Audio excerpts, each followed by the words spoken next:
పూజ్య గురుదేవులు సద్గురు శ్రీ శివానందమూర్తి గారి పాదపద్మములకు నమస్కరిస్తూ శివానంద సుపథ ఫౌండేషన్ తరఫున ఈనాటి కార్యక్రమానికి విచ్చేసిన doctor L Bullayya college principal Shri GSK Chakravarthi గారికి, వైస్ ప్రిన్సిపల్ గారికి, విద్యార్థిని విద్యార్థులకు, మా ఆహ్వానాన్ని మన్నించి వచ్చిన పెద్దలకు, ముఖ్యంగా ఈరోజు కార్యక్రమాన్ని నిర్వహించడానికి వచ్చినటువంటి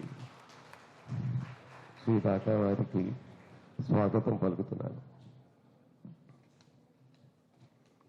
History of India is not the stories of dynasties, but the divine chronicle of the great rishis అనేవారు పూజ్య గురుదేవులు సద్గురు శివానందమూర్తి గారు.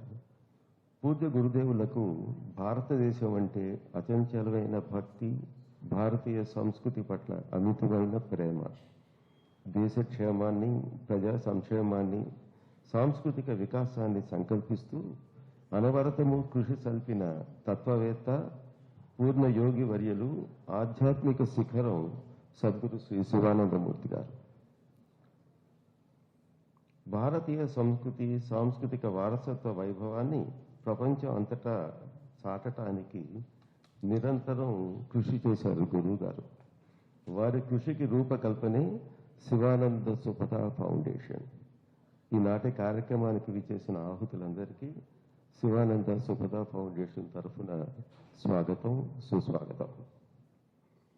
శ్రీ మధుకుమార్ గారు కరస్పాండెంట్, విద్యారంగ పరిరక్షణే ధ్యేయంగా ఉన్నతమైన సేవలు అందిస్తూ, ప్రజాహిత కార్యక్రమాలను అందిస్తూ అందరి మన్ననలు పొందుతున్న ఉన్నతమైన వ్యక్తి నా ఆప్తమిత్రులు డాక్టర్ జి మధుకుమార్ గారు.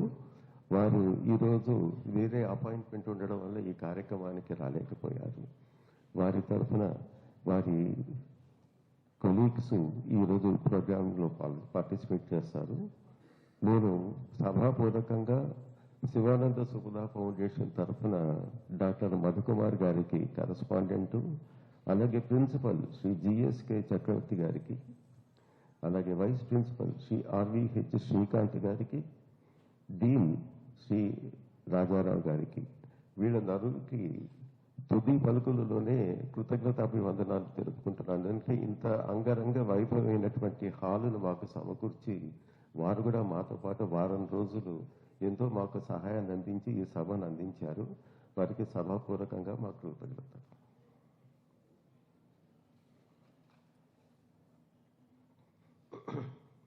ఈరోజు డాక్టర్ ఎల్ బుల్లయ్య కాలేజీ తరఫున కార్యక్రమంలో పార్టిసిపేట్ చేయడానికి, మధుకుమార్ గారిని రిప్రజెంట్ చేయడానికి విచ్చేసినటువంటి శ్రీ ఆర్విహెచ్ శ్రీకాంత్ గారు, వైస్ ప్రిన్సిపల్, వారిని సవినయంగా వేదిక మీదకి ఆహ్వానిస్తున్నాను.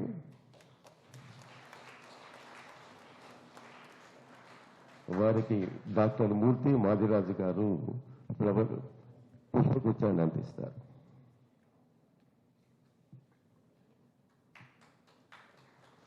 వంటి వ్యక్తి స్టేట్ బ్యాంక్ ఆఫ్ ఇండియాకి టాప్ ఎగ్జిక్యూటివ్గా భారతదేశంలోనే కాక అమెరికా, ఇతర దేశాల్లో కూడా అద్భుతమైన సేవలు అందించిన వ్యక్తి శివానంద సుపథ ఫౌండేషన్ చైర్మన్ శ్రీ ఎన్విడిఎస్ రాజు గారిని వేదికపైకి ఆహ్వానిస్తున్నారు.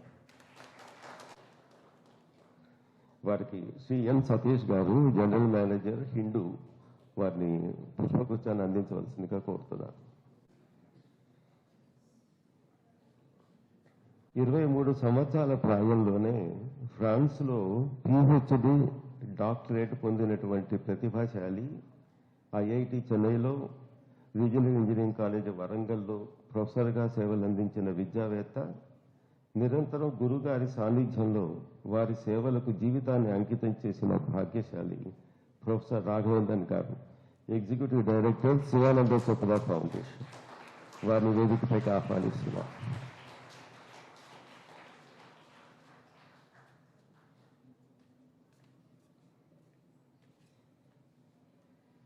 వీరికి శ్రీమతి ఉషా గారు పుష్పగుచ్చాన్ని అందిస్తారు. With the exemplary character and moral values, take active part in nation building. They are simple, straightforward, and hold the society's welfare as a paramount. Shri రాకా సుధాకర్ గారు ఈ సచ్ ఎన్ ఎమినెంట్ పర్సనాలిటీ.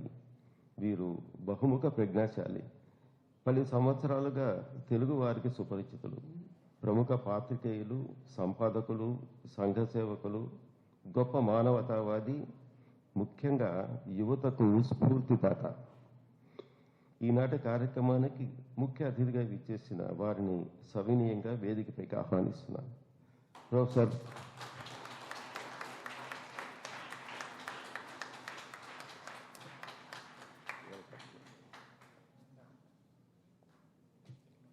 వీరికి ప్రొఫెసర్ పద్మ గారు, retired professor from REC Warangal, వారు పుష్పోచ్చాన్ని అందిస్తారు.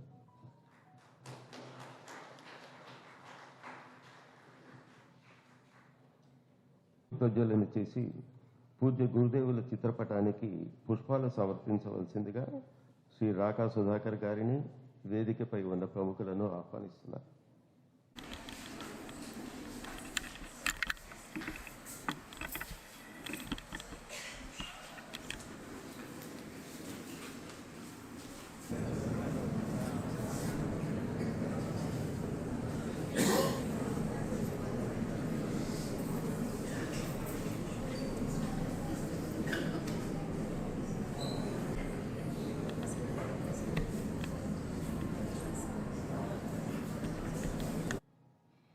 शुक्लाम्बरधरं विष्णुं शशिवर्णं चतुर्भुजं प्रसन्नवदनं ध्यायेत् सर्वविघ्नोपशान्तये अगजा आननपद्मार्कं गजाननमहर्निशम् अनेकदन्तं भक्तानाम् एकदन्तमुपास्महे एकदन्तमुपास्महे या कुन्देन्दुतुषारहार धवलां या शुभ्रवस्त्रान्विता या वीणां वरदण्डमण्डितकरा या श्वेतपद्मासनां या ब्रह्माच्युतशङ्करप्रभृतिभिः देवैः सदा पूजिता सा मां पातु सरस्वती भगवती निःशेषजाड्यापः। नमस्ते पद्मनाभाय नमो हृत्पद्मवासिने पद्मासनस्थदेवाय शिवानन्दाय ते नमः। जननी हे भारतधरणि पूवुगक्षणमयिना मननी हे जननी हे भारतधरणि पूवुगक्षणमयिना मननी మెడలో మాలగవాడని కాదంటే పదముల వాలని మెడలో మాలగవాడని కాదంటే పదముల వాలని జీవన వేదం బోధన సారం విశ్వ కుటుంబముకై శ్రీకారం జ్ఞాన ప్రకాశం పంచిన దేశం కోరెను లోకపు సుఖ సంతోషం కణకణమున ఉపకారమి నిండిన కర్మయోగిని హే జననీ కణకణమున ఉపకారము నిండిన కర్మయోగిని హే జననీ మెడలో మాలగవాడని కాదంటే పదముల వాలని మెడలో మాలగవాడని కాదంటే పదముల వాలని హే జనని హే భారత ధరణి పూవుగ క్షణమైనా మనని మెడలో మాలగవాడని, కాదంటే పదముల వాలని, కాదంటే పదముల వాలని, కాదంటే పదముల వాలని.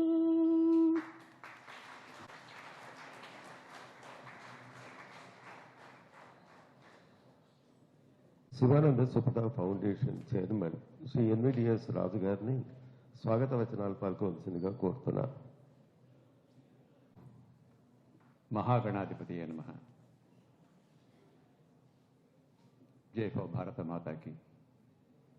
అస్మద్గురుభ్యో నమః. సభా సరస్వతికి నమస్కారం.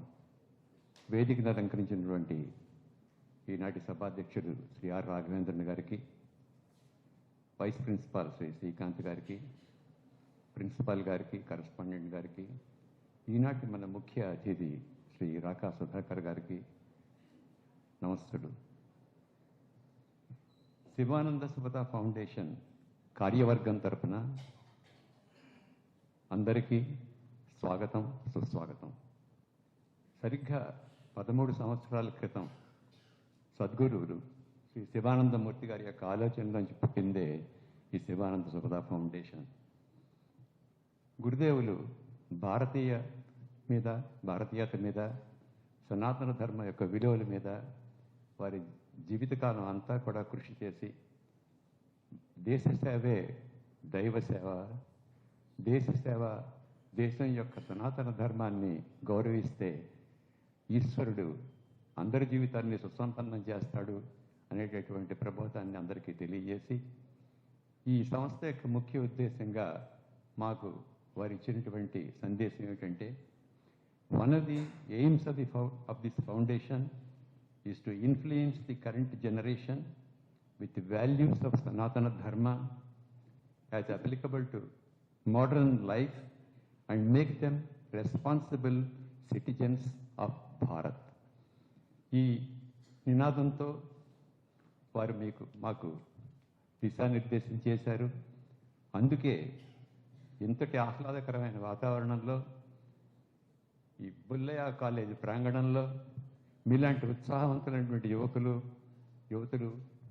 విద్యార్థినులు, సోదరులు, సోదరిమణుల సమక్షంలో ఈనాటి ముఖ్య పతాక శీర్షిక guiding youth towards truth, nurturing awareness and cultural understanding అనే శీర్షికపై అద్భుతమైన ప్రసంగాలు చేస్తూ, ఎంతోమందిని మోటివేట్ చేస్తూ, ఆహ్లాదపరుస్తూ ఉన్నటువంటి ప్రముఖమైనటువంటి విలక్షణమైనటువంటి వక్త, ప్రముఖ జర్నలిస్టు, ప్రముఖ రచయిత, అనేక పత్రికలకి జాగృతి, సాక్షి, ఇంకా పెద్ద పెద్ద పత్రికలన్నిటికీ కూడా చాలా సమర్థవంతంగా నడిపినటువంటి ఎడిటరు, అన్నిటికీ మించి అపారమైనటువంటి దేశభక్తి కలవారు, భారతదేశం నలుమూలలా ఉన్న సాంప్రదాయాల్ని, సామాజిక సమస్యల్ని ఆకళింపు చేసుకున్నటువంటి సర్వోత్తమమైనటువంటి విజ్ఞాన ఘని శ్రీ కె. రాకా సుధాకర్ గారు ఈ ప్రసంగానికి రావడం, వారి దర్శనం చేసుకోవడం అదృష్టం, వారి యొక్క ప్రవచనం వినడం మన సుకృతం అని నా భావన.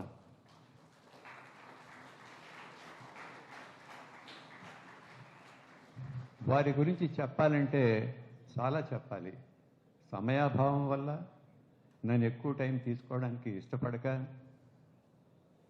క్లుప్తంగా మేము ముందుంచుతాను.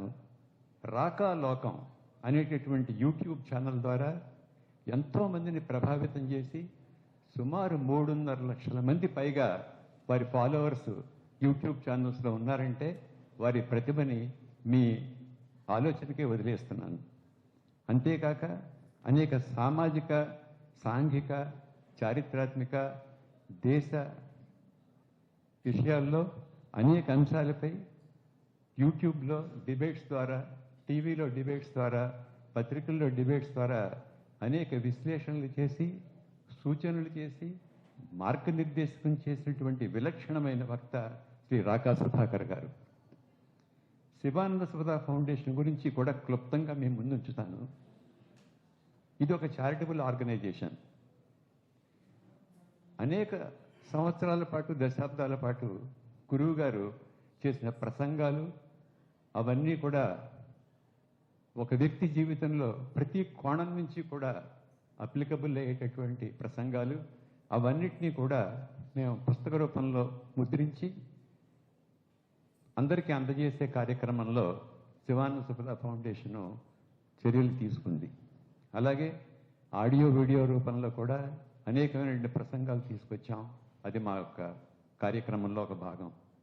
అలాగే సుపద అనేటువంటి మంత్లీ మ్యాగజైన్, చారిత్రాత్మక సాంఘిక నవల ఒక పత్రికని మేము నడుపుతున్నాం. అది ప్రతి నెల కూడా అది విడుదలవుతూ ఉంటుంది. ముఖ్యంగా గురువు గారు వారి జీవితకాలంలో ఒక 20,000 పుస్తకాలు స్వయంగా సేకరించి, అపురూపమైనటువంటి పుస్తకాలు, ఎక్కడ దొరకని పుస్తకాలు, హాల్ ఆఫ్ టైమ్స్ అని ఒక లైబ్రరీ పెట్టారు. ఆ లైబ్రరీ కూడా ఈ శివానంద సుపద ఫౌండేషన్ ఆధ్వర్యంలో నడుస్తోంది. ఇదిగాక చారిటబుల్ ఆర్గనైజేషన్ కాబట్టి ఉడతా భక్తిగా విద్యాసేవ, వైద్య సేవ, గోసేవ, బడుగు వర్గాలకి మాకు చేతనైనటువంటి సహాయం చేస్తూ మా కార్యక్రమాలు నిర్వర్తించుకుంటున్నాం.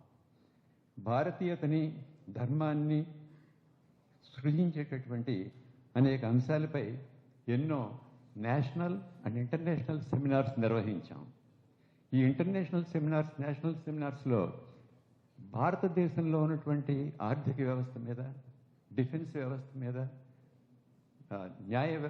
న్యాయ వ్యవస్థ మీద, ఇంకా అనేక రంగాల మీద ఉత్తమోత్తమైనటువంటి ప్రసంగాలు చేసి ఆ ప్రసంగాల సంకలనాన్నింటినీ కూడా ఒక డాక్యుమెంట్ రూపంలో రూపొందించాం. అది అందరికీ విదితమే. ఈ క్లుప్తంగా ఇవి మీ ముందుంచుతూ నాకు ఎప్పుడో చదివినటువంటి ఒక వెర్స్ గుర్తొస్తుంది క్షణంలో. ఆనో భద్రాహ అతవో ఎంతు విశ్వతః అని భవాన్స్ జనరల్లో చదివాను నేను. అంటే let noble thoughts come to us from every walk of life. ఈనాటి సభలో కూర్చున్న విద్యార్థులు అందరూ ఆహ్వానితులు, వారందరూ కూడా ఈ అపురూపమైనటువంటి అరుదైనటువంటి అవకాశం రాకా సుధాకర్ గారు మన మధ్య నుండి మనతో ఈ సమయం గడిపి వారి ప్రసంగం ద్వారా మనల్ని ఉత్తేజపరిచే క్షణం ఇది.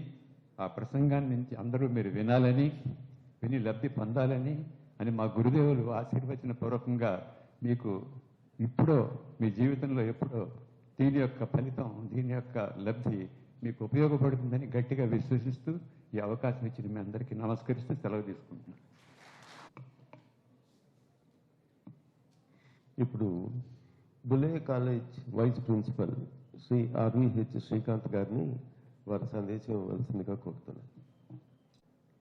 Respected dignitaries, learned people, elders, people who have excelled in all walks of life, on the days, off the days, and my student friends. It's really a great honor today to stand in front of you, hosting Sri Shivananda Supada Foundation for the first time in our college, and experiencing the life and the teachings of Sri Shivananda Garu, a godly being, a saint who walked amidst us and showed us how we can lead a life and pass on the good aspects of life to the future generations. I won't take much time because we have learned people in front of us and we are eager to listen to him. When we see something, we tend to forget. When we read or write, we tend to remember. But it's only when we experience things, we understand the real meaning of life. Today, let's give Sudhakar Garu the chance to enlighten us, make us understand what life is, and lead a life in a very good manner. Thank you one and all. Thank you. Shrikant Garu, for your very short and sweet speech. Thank you very much. ఇప్పుడు professor Raghavendran గారు, trustee Sivananda సుపద foundation, వారి సందేశాన్ని ఇవ్వాల్సిందిగా కోరుతున్నాను. elders in the audience, my student friends. The youth is the capital of any country. It is the wealth of the country. And India is very fortunate to have a good percentage of the population coming under category.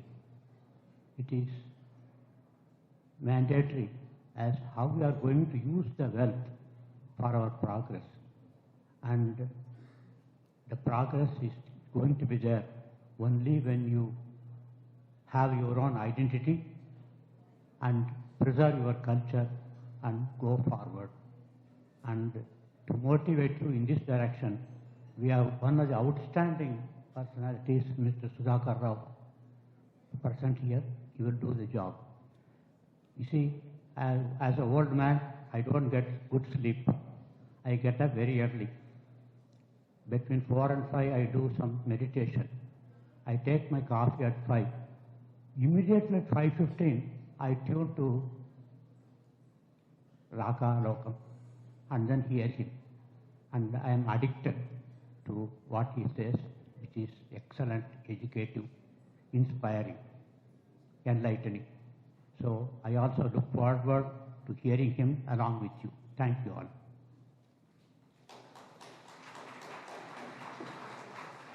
Professor Raghavendran గారికి ధన్యవాదాలు. Thank you very much sir.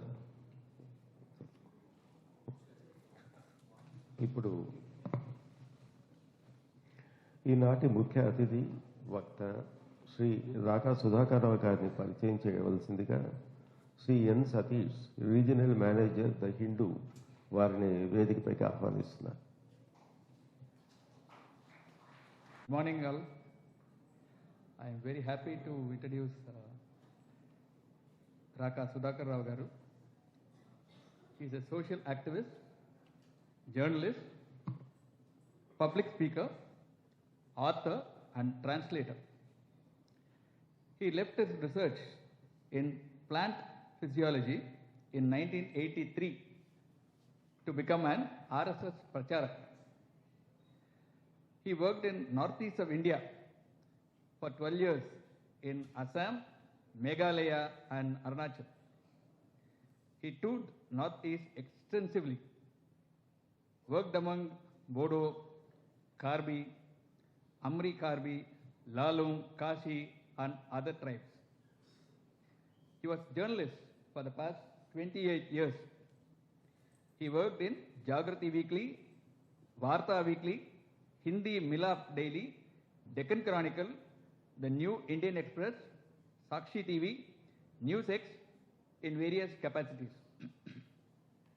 His last job was that of chief editor of Bharat Today.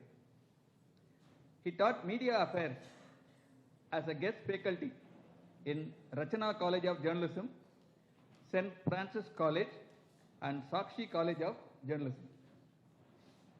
He taught Indian knowledge systems for engineering students in MVSR College, KITS, Warangal.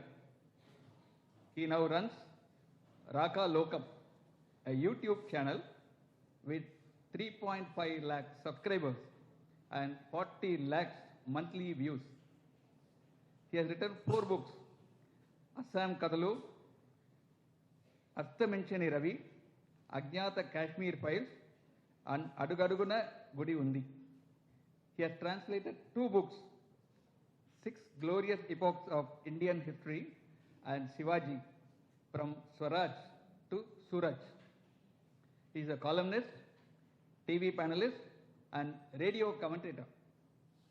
He is associated with Jammu and Kashmir and Ladakh Study Center, Vanavasi Kalyan Ashram, Samachara Bharati, and Prajna Bharati. So good to introduce him. Now let us listen to him. Satish గారు, ఈనాటి ముఖ్య అతిథి శ్రీ రాకా సుధాకర్ రావు గారిని ప్రసంగించవలసిందిగా కోరడానికి ముందు ఒక చిన్న మనవి నేను చేసుకుంటున్నాను. ముఖ్యంగా విద్యార్థులకు చిన్నప్పటి నుంచి మన పాఠశాలలో చదువుతున్నప్పుడు కానీ కాలేజీలో చదువుతున్నప్పుడు కానీ కూడా అప్పుడు మనం వినే ప్రసంగాలు, అప్పుడు ప్రముఖులని దర్శించుకోవటం, వారి ప్రసంగాలు వినడం అన్నది ఎంతో అదృష్టం చేసుకుంటే కానీ తక్కదన్నమాట. ఈ రోజున మీరందరూ బుల్లై కాలేజీలో చదువుతూ ఇంత చక్కటి కాన్ఫరెన్స్ హాల్లో ఇంత మంచి స్పీకర్ వారి ప్రసంగాన్ని వినడానికి వచ్చినందుకు మీ అందరికీ కృతజ్ఞతలు తెలుపుకుంటూ, వారు చెప్పే ప్రతి పాయింట్ మీరు శ్రద్ధగా విని దాన్ని జీవితంలో మనం ఆచరించడం అన్నది మనకి ఎంతో ఉపయోగం. ఫస్ట్ ఫామ్ చదువుతున్నప్పుడు చెన్నైలో నేను జనరల్ కరియప్ప గారు స్పీచ్ ఇచ్చారు. అప్పుడు చెప్పారనమాట, దేశానికి కావాల్సింది సైనికులు, డాక్టర్లు చాలా ఇంపార్టెంట్ అని చెప్పి. ఆ రోజు నేను విన్నది ఈ రోజుకి మర్చిపోలేదు, నేను నా డైరీలో రాసుకున్నాను. అందువల్ల ఏమిటంటే ప్రముఖులు మన కాలేజెస్కి, విద్యా సంస్థలకు వచ్చి మాట్లాడినప్పుడు వారు మాట్లాడేది శ్రద్ధగా విని, వీలైతే డైరీ రాసే అలవాటు ఉంటే సంక్షిప్తంగా వారు ఏ సూచనలు చేశారు, జీవితంలో పైకి వచ్చి గొప్ప భారతీయుడుగా, భారతీయ పౌరుడుగా దేశానికి సేవ చేయడం ఏ విధంగా చేయాలన్నది మీరందరూ కూడా నోట్ చేసుకొని పాటించాలి అని చెప్పి. ఎందుకంటే దేశ భవిష్యత్తు యువత చేతిలో ఉంది. యువత అంటే మీ అందరి చేతిలో భారతీయ future of our country is in your hands అన్నమాట. అందువల్ల మీరందరూ శ్రద్ధగా నిశ్శబ్దం పాటిస్తూ వారు చెప్పినటువంటి సూక్తులు వినవలసిందిగా నేను సభాపూర్వకంగా మీకు మనవి చేసుకుంటున్నాను. ఇప్పుడు నేను ఈనాటి ముఖ్య అతిథి శ్రీ రాకా సుధాకర్ రావు గారిని ప్రసంగించవలసిందిగా ఆహ్వానిస్తున్నాను. గత చైర్మన్ గారు చెప్తున్నారు, వారి స్పీచ్ అయిన తర్వాత ఒక ఇంటరాక్టివ్ సెషన్ ఉంటుంది. మీరు ఏదైనా ప్రశ్నలు ఏదైనా అడగదలుచుకుంటే ధైర్యంగా చక్కగా వారిని ప్రశ్నించవచ్చు. వారు మీ సందేహాలన్నీ కూడా తీరుస్తారు. ఎందుకంటే ఇంతటి మంచి అవకాశాన్ని మీరందరూ సద్వినియోగం చేసుకోవాల్సిందిగా నేను మరొకసారి మిమ్మల్ని ప్రార్థిస్తున్నాను. Thank you. ఇప్పుడు శ్రీ రాకా సుధాకర్ గారిని ప్రసంగించవలసిందిగా కోరుతున్నాను. మీద ఉన్న పెద్దలు అని అందామనుకున్నాను. వేదిక ముందున్న పెద్దలందరూ కూడా మీద ఉన్న పెద్దలందరూ వేదిక ముందుకు వచ్చేశారు. కాబట్టి వేదిక ముందున్నటువంటి పెద్దలారా, యువ విద్యార్థి మిత్రులారా, ఎక్కడైతే శివం ఉంటుందో అక్కడ ఆనందం ఉంటుంది. ఎక్కడ శివము ఆనందం ఉంటాయో అక్కడ సుపథము అంటే మంచి మార్గం ఉంటుంది. మంచి మార్గములో వెళ్ళడం కోసము మనకు మార్గదర్శనం చేసేందుకు పెద్దలుంటారు. ఆ దారిలో నడిచి దేశాన్ని పైకి తీసుకొచ్చి ఈ దేశాన్ని జగన్మాతగా, జగద్గురువుగా, జగజ్జేతగా మార్చేటటువంటి యువతరం ఉంటుంది. అలాంటి ఒక రేర్ కాంబినేషన్ ఈ సభలో ఉంది. అందుకని ఇది చూస్తుంటే నాకు సంస్కృతంలోని ఒక శ్లోకం జ్ఞాపకం వస్తున్నది. మన భారతీయ సైన్యాలు నడిచినప్పుడు, మన భారతదేశం యొక్క విజ్ఞానము ప్రపంచానికి వెళ్ళినప్పుడు ఒక శ్లోకం చెప్పేవాళ్ళు, అగ్రతః చతురో వేదాన్, ముందు మన 4 వేదాలు, మన జ్ఞాన విజ్ఞానాలు ముందు నడిచేవి. పృష్ఠత సశరధను, వెనక నడిచే వాళ్ళు సకల ఆయుధాలను ధరించి దానిని, ఆ జ్ఞానాన్ని కాపాడేటటువంటి వాళ్ళు వెనక ఉంటారు. అగ్రత చతురో వేదాన్, మనకి ముందున్నటువంటి 4-5 రోస్లో కూర్చున్నటువంటి వాళ్ళు తమ జీవన విజ్ఞానాన్ని, జ్ఞానాన్ని, అవగాహనను, అధ్యయనాన్ని అంతటినీ కూడాను పిడికిల పట్టి మీకు ఇచ్చేందుకు అగ్రత చతురో వేదానున్నాయి. దీనిని ముందుకు తీసుకువెళ్ళేటటువంటి యువశక్తి పృష్ఠత సశరధను, శరము అంటే బాణము, ధనస్సుని బాణాన్ని ధరించినటువంటి వాళ్ళు వెనకున్నారు. అగ్రత చతురో వేదాన్ పృష్ఠత సశరధను, ఇదం శాస్త్రం ఇదం శస్త్రం. ఈ ముందున్న వాళ్ళు శాస్త్రం అయితే, జ్ఞానం అయితే, వెనకున్న వాళ్ళు శస్త్రము, ఆయుధము. మీరందరూ ఆయుధాలు. ఇదం శాస్త్రం ఇదం శస్త్రం. ఎక్కడైతే శాస్త్రము శస్త్రము కలిసి నడుస్తాయో, ఎక్కడైతే శాస్త్రము శస్త్రము కలిసి నడుస్తాయో అక్కడ అవసరమైతే శాపం ఇవ్వగలము, లేకపోతే మనము మన బాణాలతో సంధించి వాళ్ళపైన దాడి చేయగలము. కాబట్టి అటువంటి రేర్ కాంబినేషన్ ఈ సభలో ఉన్నది మిత్రులారా.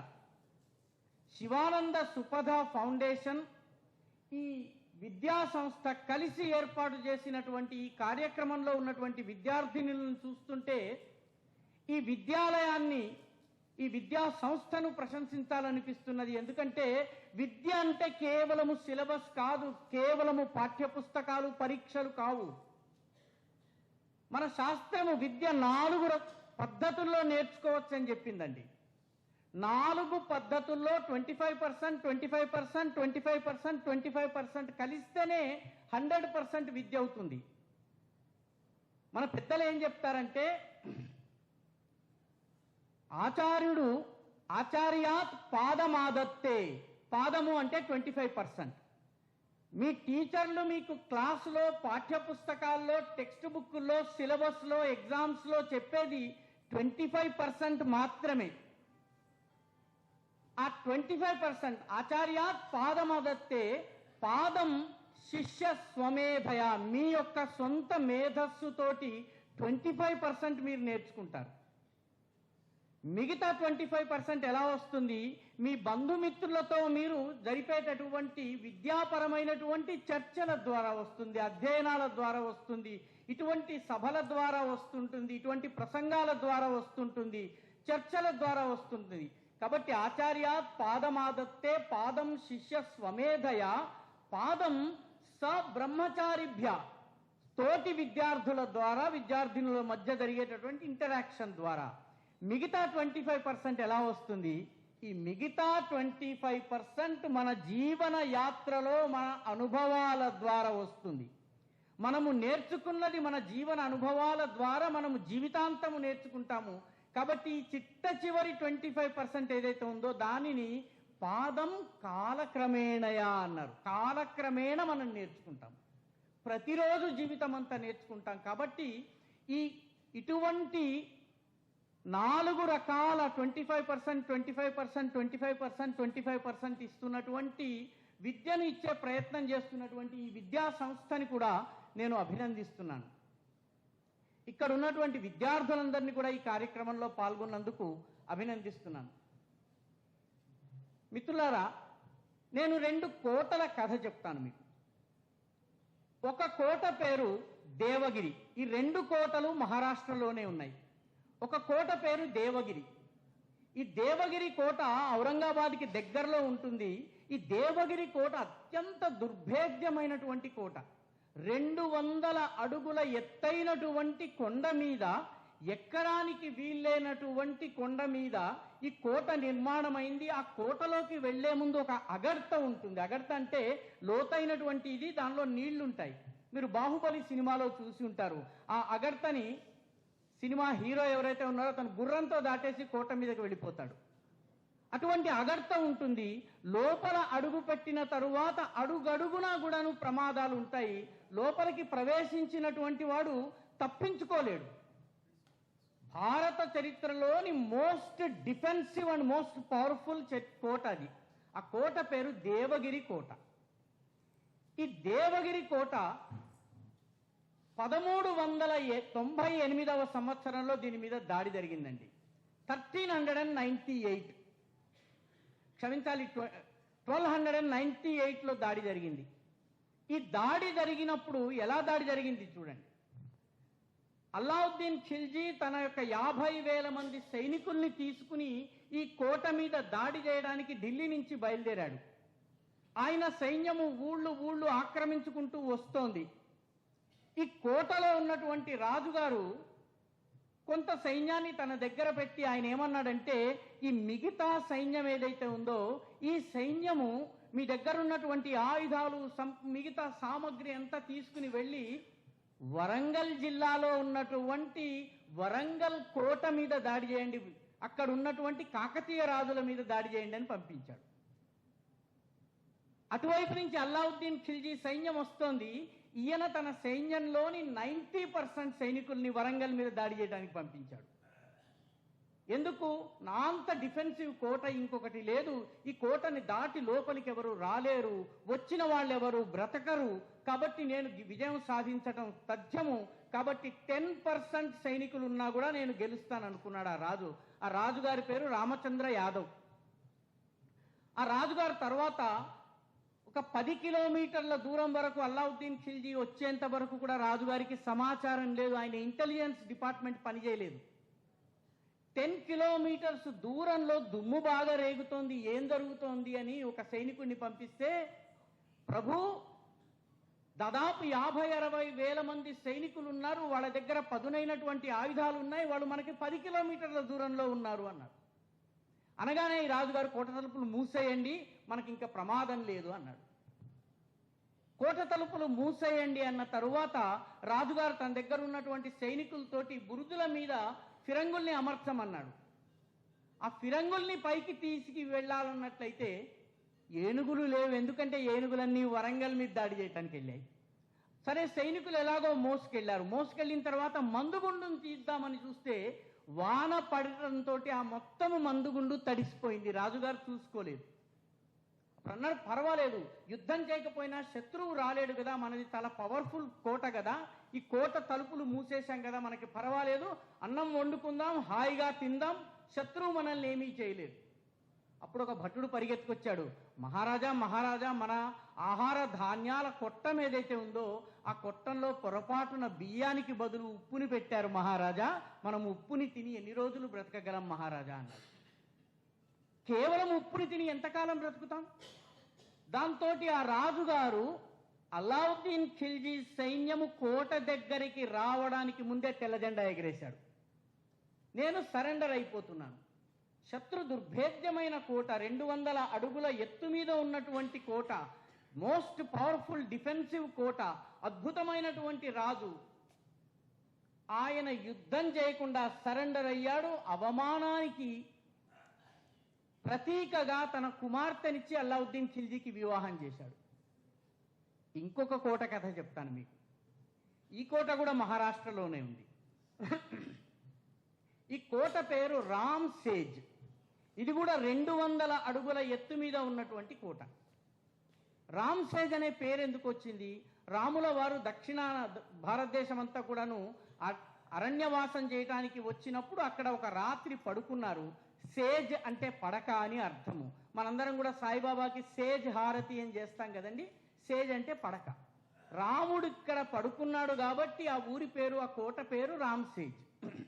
ఈ రామ్ సేజ్ కోట ఛత్రపతి శివాజీ కాలం నాటి కోట.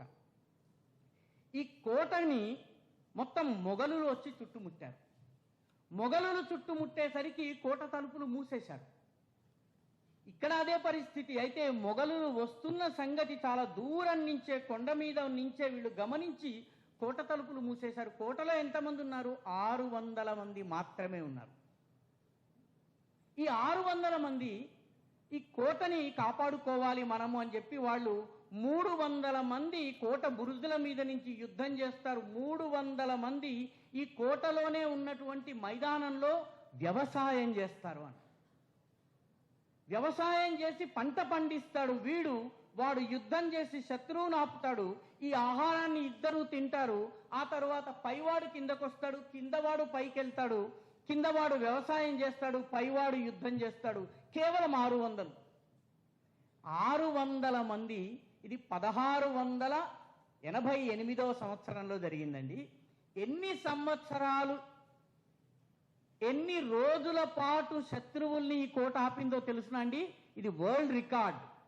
6 సంవత్సరాల పాటు 600 మంది సైనికులు కొండ మీద ఉన్న ఒక చిన్న కోటను ఆపి శత్రువుని ముందుకు వెళ్లకుండా, శత్రువు తమని ఓడించకుండా ఆపగలిగారు. 6 years. ఇక్కడ 600 మంది, అక్కడ 600 మంది, అక్కడ డిఫెన్సివ్ కోట, ఇక్కడ అదే కోట.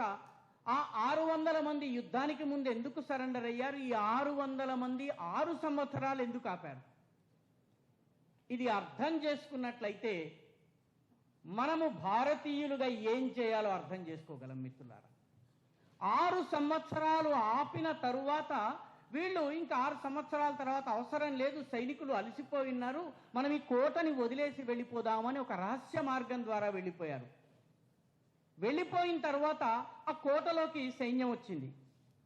సైన్యం వచ్చి అమ్మయ్య 6 సంవత్సరాల తర్వాత కోటను ఆక్రమించేసుకుందామని చూస్తే అందులో ఉన్నటువంటి ఫిరంగులన్నీ బద్దలైపోయి ఉన్నాయి, మందుగుండంతా కూడా పొడి పొడి అయిపోయింది. కోటలో ఒక్క బియ్యం గింజ లేదు. మొత్తము పొలం ఏదైతే ఉందో పొలం పండే చోట భారీ ఎత్తున సంచులకు సంచుల ఉప్పు పారేశారు. వ్యవసాయం మళ్ళీ జరగకుండా చేశారు శత్రువుని.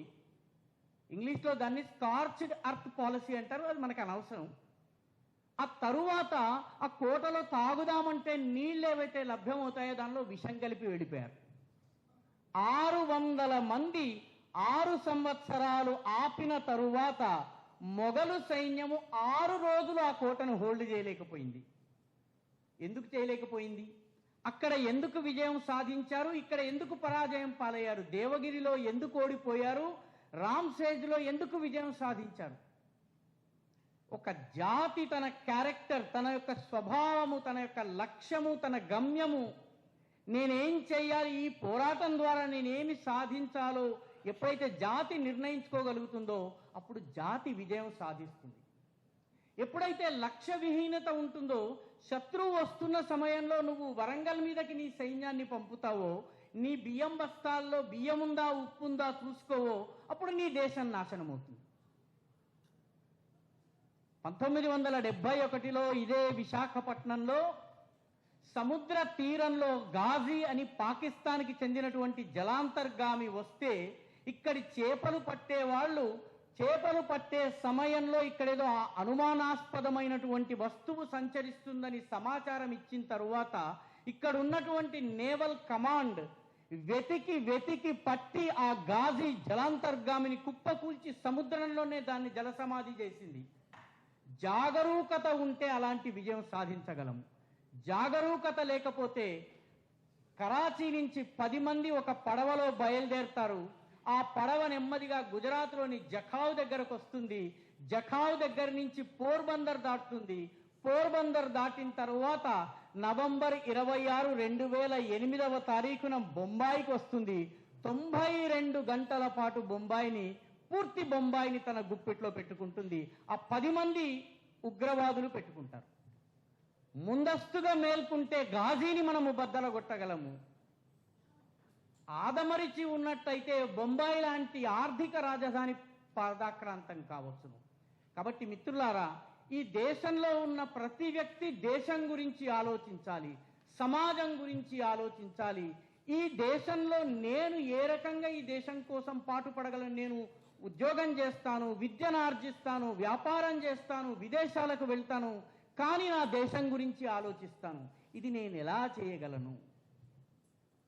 బ్రిటిష్ వాడు చేశాడు, అందుకే మనల్ని 200 సంవత్సరాలు పరిపాలించాడు. మీకు ఒక చిన్న ఉదాహరణ ఇస్తాను. బ్రిటిష్ వాడు ఈ దేశానికి వచ్చిన తర్వాత ముందు వ్యాపారం కోసం వచ్చాడు. ఇక్కడికి కొంచెం దూరంలో ఉన్నటువంటి భీమిలికి డచ్ వాడు వచ్చాడు. పశ్చిమ గోదావరి జిల్లాలో ఉన్నటువంటి నర్సాపురంకి డచ్ వాడు వచ్చాడు. డచ్ వాడిని వాడు ఫ్లాండర్స్ అనేటటువంటి ఒక రాష్ట్రం, అక్కడ డచ్ హాలండ్లోని ఒక రాష్ట్రం పేరు ఫ్లాండర్స్. ఆ ఫ్లాండర్స్ అనే ప్లేస్ నుంచి వచ్చి ఇక్కడ నర్సాపురంలోను ఈ భీమిలిలోను వాళ్ళు గోదాములు కట్టుకున్నారు, కోట కట్టుకున్నారు. రాజమండ్రిలో వాళ్ళు ఒక చిన్న గిడ్డంగిని కట్టుకున్నారు. ఆ గిడ్డంగి ఈరోజు రాజమండ్రి సెంట్రల్ జైలు. డచ్ వాడు కట్టుకున్నాడండి. వాడు నర్సాపూర్కి వచ్చి తన పడవని దింపాడు. ఎవరు వచ్చారంటే వీఆర్ ఫ్రమ్ ఫ్లాండర్స్ అన్నాడు. ప్రజలకి అది పలకటం రాక ఓహో ఇది వలందరదేవు అనడం మొదలుపెట్టారు. ఇక్కడికి కూడా వచ్చారు. అట్లాగా ఆంగ్లేయులు వచ్చారు. మిగతా వాళ్ళు వచ్చారు, వ్యాపారం చేశారు, వెళ్ళారు. కానీ ఆంగ్లేయుడు ఇక్కడికి వచ్చిన తర్వాత ఈ దేశాన్ని పాలించాలని నిర్ణయించుకున్నాడు. ఎలా నిర్ణయించుకున్నాడంటే వాడి ప్రభావం ప్రభావం అంటే వాడు వెళ్ళిన 75 సంవత్సరాల తరువాత కూడా మీ నగరంలోని అతిపెద్ద ఆసుపత్రికి వాడి రాజుగారి పేరుందండి, king George hospital. King George ఎవరండి? ఇంగ్లాండ్కి చెందినటువంటి రాజు పేరు. దేశానికి స్వాతంత్రం వచ్చి త్రివర్ణ పతాకం ఎగురి 75 సంవత్సరాలైన తరువాత కూడా కింగ్ జార్జ్ పేరిట మీరు హాస్పిటల్ పెట్టుకున్నాం మనము. అలా పరిపాలించాడు. ఇది ఎలా చేయగలిగాడు వాడు? ఇది ఎలా చేయగలిగాడంటే ఈ దేశపు అంగుళాన్ని అధ్యయనం చేశాడు. వాడు దేశభక్తుడు, ఇంగ్లాండ్ దేశభక్తుడు కాబట్టి అధ్యయనం చేశాడు. ఎలా అధ్యయనం చేశాడు? ఇక్కడికి వచ్చి ఇక్కడ ఉన్నటువంటి మొక్కలను అధ్యయనం చేయడం కోసం బొటానికల్ సర్వే ఆఫ్ ఇండియా అని పెట్టాడు. ఇక్కడ ఉన్నటువంటి జంతువుల్ని అధ్యయనం చేయడం కోసం జూలాజికల్ సర్వే ఆఫ్ ఇండియా అని పెట్టాడు. ఇక్కడ ఉన్నటువంటి పురాతన కట్టడాలను అధ్యయనం చేయడం కోసము ఆర్కియలాజికల్ సర్వే ఆఫ్ ఇండియా అని పెట్టాడు. ఇక్కడ ఉన్నటువంటి జనాభా, రకరకాల జనాభా ఉన్నారు కాబట్టి వీళ్ళని అధ్యయనం చేయడం కోసము ఆంథ్రోపలాజికల్ సర్వే ఆఫ్ ఇండియా అని పెట్టాడు. ఆ తర్వాత ఇక్కడ ఉన్నటువంటి ఖనిజ పదార్థాలను అధ్యయనం చేయడం కోసము జియోలాజికల్ సర్వే ఆఫ్ ఇండియా అని పెట్టాడు. అదేవిధంగా మొత్తం దేశాన్ని అధ్యయనం చేయడం కోసం సర్వే ఆఫ్ ఇండియా అని పెట్టాడు. ఇవన్నీ అధ్యయనం చేశాడు వాడు. అయితే దీనిలో ఒక్కొక్క విషయం మీద వాడు ఎంత అధ్యయనం చేశాడంటే మీరు ఆశ్చర్యపోతారు. వాళ్ళకి అస్సాంకు వెళ్ళిన తర్వాత, ఇందాక పరిచయంలో చెప్పారు నేను అస్సాంలో పనిచేశానని, అస్సాంలో అతిపెద్ద నది బ్రహ్మపుత్ర నది. 14 కిలోమీటర్ల విడుతుంటుందండి. అది ఇటువైపు నిలబడితే అటువైపు కనిపించదు. ఈ బ్రహ్మపుత్ర నది ఎక్కడ పుట్టింది అన్నది అధ్యయనం చేయడం కోసము సర్వే ఆఫ్ ఇండియా వాళ్ళు నదికి ఎదురుగా పడవల్లో వెళ్ళారు. అరుణాచల్ ప్రదేశ్ అస్సాం సరిహద్దు దగ్గరకు వెళ్ళిన తర్వాత వాళ్ళకు ఒక చిన్న కుండం దొరికింది. ఆ కుండాన్ని స్థానికులను అడిగారు, ఇదేం కుండం అంటే ఇది పరశురామ కుండం అండి అన్నారు. పరశురామ కుండమా, సరే ఈ బ్రహ్మపుత్ర ఇక్కడి నుంచే వస్తుందా అంటే లేదండి పైనుంచి వస్తుంది అన్నారు. పైన చూస్తే అక్కడంతా కొండలు, రాళ్ళు, నీళ్లు లేవు. దాంతో ఈ బ్రహ్మపుత్ర నది ఎక్కడి నుంచి వస్తుంది అని చెప్పి వాళ్ళకి అనుమానం వచ్చింది.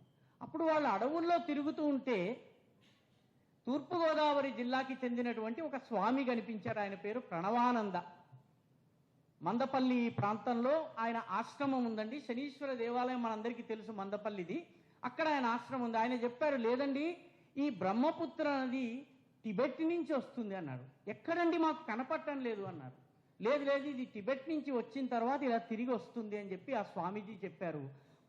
సర్వే ఆఫ్ ఇండియా వాళ్ళు 22 సంవత్సరాల పాటు బ్రహ్మపుత్ర నది ఎక్కడ పుట్టిందో కనుక్కునేందుకు పరిశోధనలు జరిపారు. ఈ రోజైతే గూగుల్ ఎర్త్ మ్యాప్ ద్వారా మనం కనుక్కోవచ్చు, చాలా సులువుగా తెలుసుకోవచ్చు. ఆ రోజుల్లో వాళ్ళు ఏం చేశారంటే కొందరిని బ్రహ్మపుత్ర నది టిబెట్లో ఉన్నటువంటి ప్రధానమైనటువంటి నది గంగా ఉంది, అక్కడి నుంచే యమున వస్తుంది, లేకపోతే అక్కడి నుంచే సింధు వస్తుంది, అదేవిధంగా ఇంకొక నది వస్తుంది, దాని పేరు యార్లుంగ్ సాంగ్పో.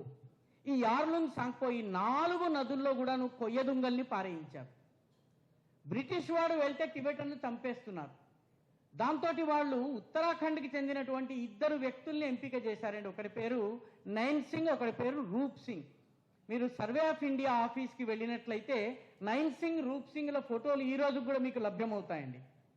ఈ నైన్ సింగ్, రూప్ సింగ్లు బుద్ధిస్టుల లాగా టిబెటన్ల లాగా ఉంటారు. వాళ్ళకి బుద్ధిస్ట్ ప్రేయర్ వీల్స్ ఇచ్చి మీరు రోజంతా బుద్ధిస్టులాగా తిరగండి, యార్లుంగ్ సాంగ్పో దగ్గరికి వెళ్ళిన తర్వాత కొన్ని చెట్లను కొట్టేసి చెట్ల మీద నంబర్లు వేసి అక్కడ ఈ సింధులోను, గంగలోను, అదేవిధంగా బ్రహ్మపుత్రలోను పారేయండి అన్నారు.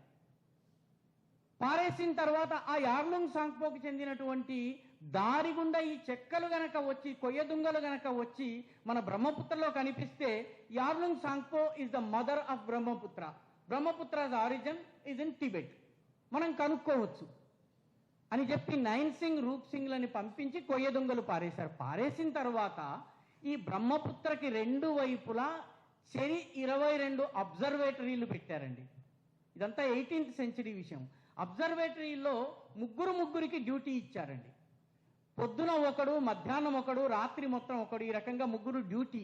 వాళ్ళ పని ఏంటి తెలుసునండి, నదిలో ఏవైనా కొయ్యదుంగలు గనక కనిపిస్తే ఆ కొయ్యదుంగల్ని పట్టుకుని తీసుకొచ్చి వాటి మీద ఉన్న నంబర్లను బ్రిటిష్ అధికారులకు తెలియజేయాలి. 22 ఇయర్స్ ఈ పని చేసిన తరువాత ఆ యార్లుంగ్ సాంగ్పోలో వేసినటువంటి కొయ్యదుంగలు కొట్టుకొచ్చాయి. బ్రహ్మపుత్రలో పట్టుకున్న తర్వాత then the British have established that Brahmaputra నది, టిబెట్లో ప్రవహించే యార్లుంగ్ సాంగ్పో నది, ఈ 2 ఒకటే. అంటే ఒక్క నది యొక్క ఆరిజన్ని గుర్తించేందుకు బ్రిటిష్ వాడు 22 సంవత్సరాలు 22 చెక్ పోస్టులలో 66 మందికి ఉద్యోగం ఇచ్చి కొయ్యదుంగలు వస్తాయా లేదా, వాటి మీద నంబర్లు ఉన్నాయా లేదా చూడమన్నాడు. అంటే బ్రహ్మపుత్రను తెలుసుకోవడం ఎందుకు అవసరం వాడికి? ఈ దేశాన్ని నేను నాకు పాదాక్రాంతం చేసుకోవాలి కాబట్టి ఇండియాలోని అణువు నాకు తెలియాలని వాడు భావించాడు. మనకి దురదృష్టవశాత్తు బ్రహ్మపుత్ర అంటే ఎక్కడుందో తెలియదు, బ్రహ్మపుత్ర ఎక్కడి నుంచి వస్తుందో తెలియదు. మీకు నాకు మాత్రమే కాదు, ఈ దేశంలో పాలించిన వాళ్ళకు కూడా తెలియదు. బ్రహ్మపుత్ర నది మీద చైనా బ్రిడ్జ్ కట్టి మొత్తము నీళ్ళని చైనాలోకి డైవర్ట్ చేస్తోందన్న విషయము బ్రిడ్జ్ కట్టిన 4 సంవత్సరాలకు కానీ భారత ప్రభుత్వానికి తెలియలేదు. దీని అర్థం ఏంటి? మనకి మన దేశం మీద అవగాహన లేదు, మన దేశం పట్ల ప్రేమ లేదు, దేశంలోని అణువు గురించి తెలుసుకునేందుకు మనకి తపన లేదు. ఇది అర్థం చేసుకోవలసిన విషయం. బ్రిటిష్ వాడు ఒక్క నది యొక్క ఉద్గమ స్థానం ఆవిర్భవించినటువంటి చోటు గురించి తెలుసుకునేందుకు ఇంత ప్రయత్నం చేయగా మనం మాత్రము మన గురించి పట్టించుకోలేదు. మీకు తెలుసా, మన దేశం గుండా చైనా వాడు ఒక 1000 కిలోమీటర్ల పొడవైనటువంటి రోడ్డు వేశాడు. 1950లో వేయడం ప్రారంభించి 1957లో ఆ రోడ్డు పూర్తయింది. చైనాలోని ఒక భాగం నుంచి ఇంకొక భాగానికి వెళ్ళడానికి ఆ వేసినటువంటి రోడ్డు ఏదైతే ఉందో ఆ రోడ్డు భారతదేశం మీదుగా వెళ్ళింది.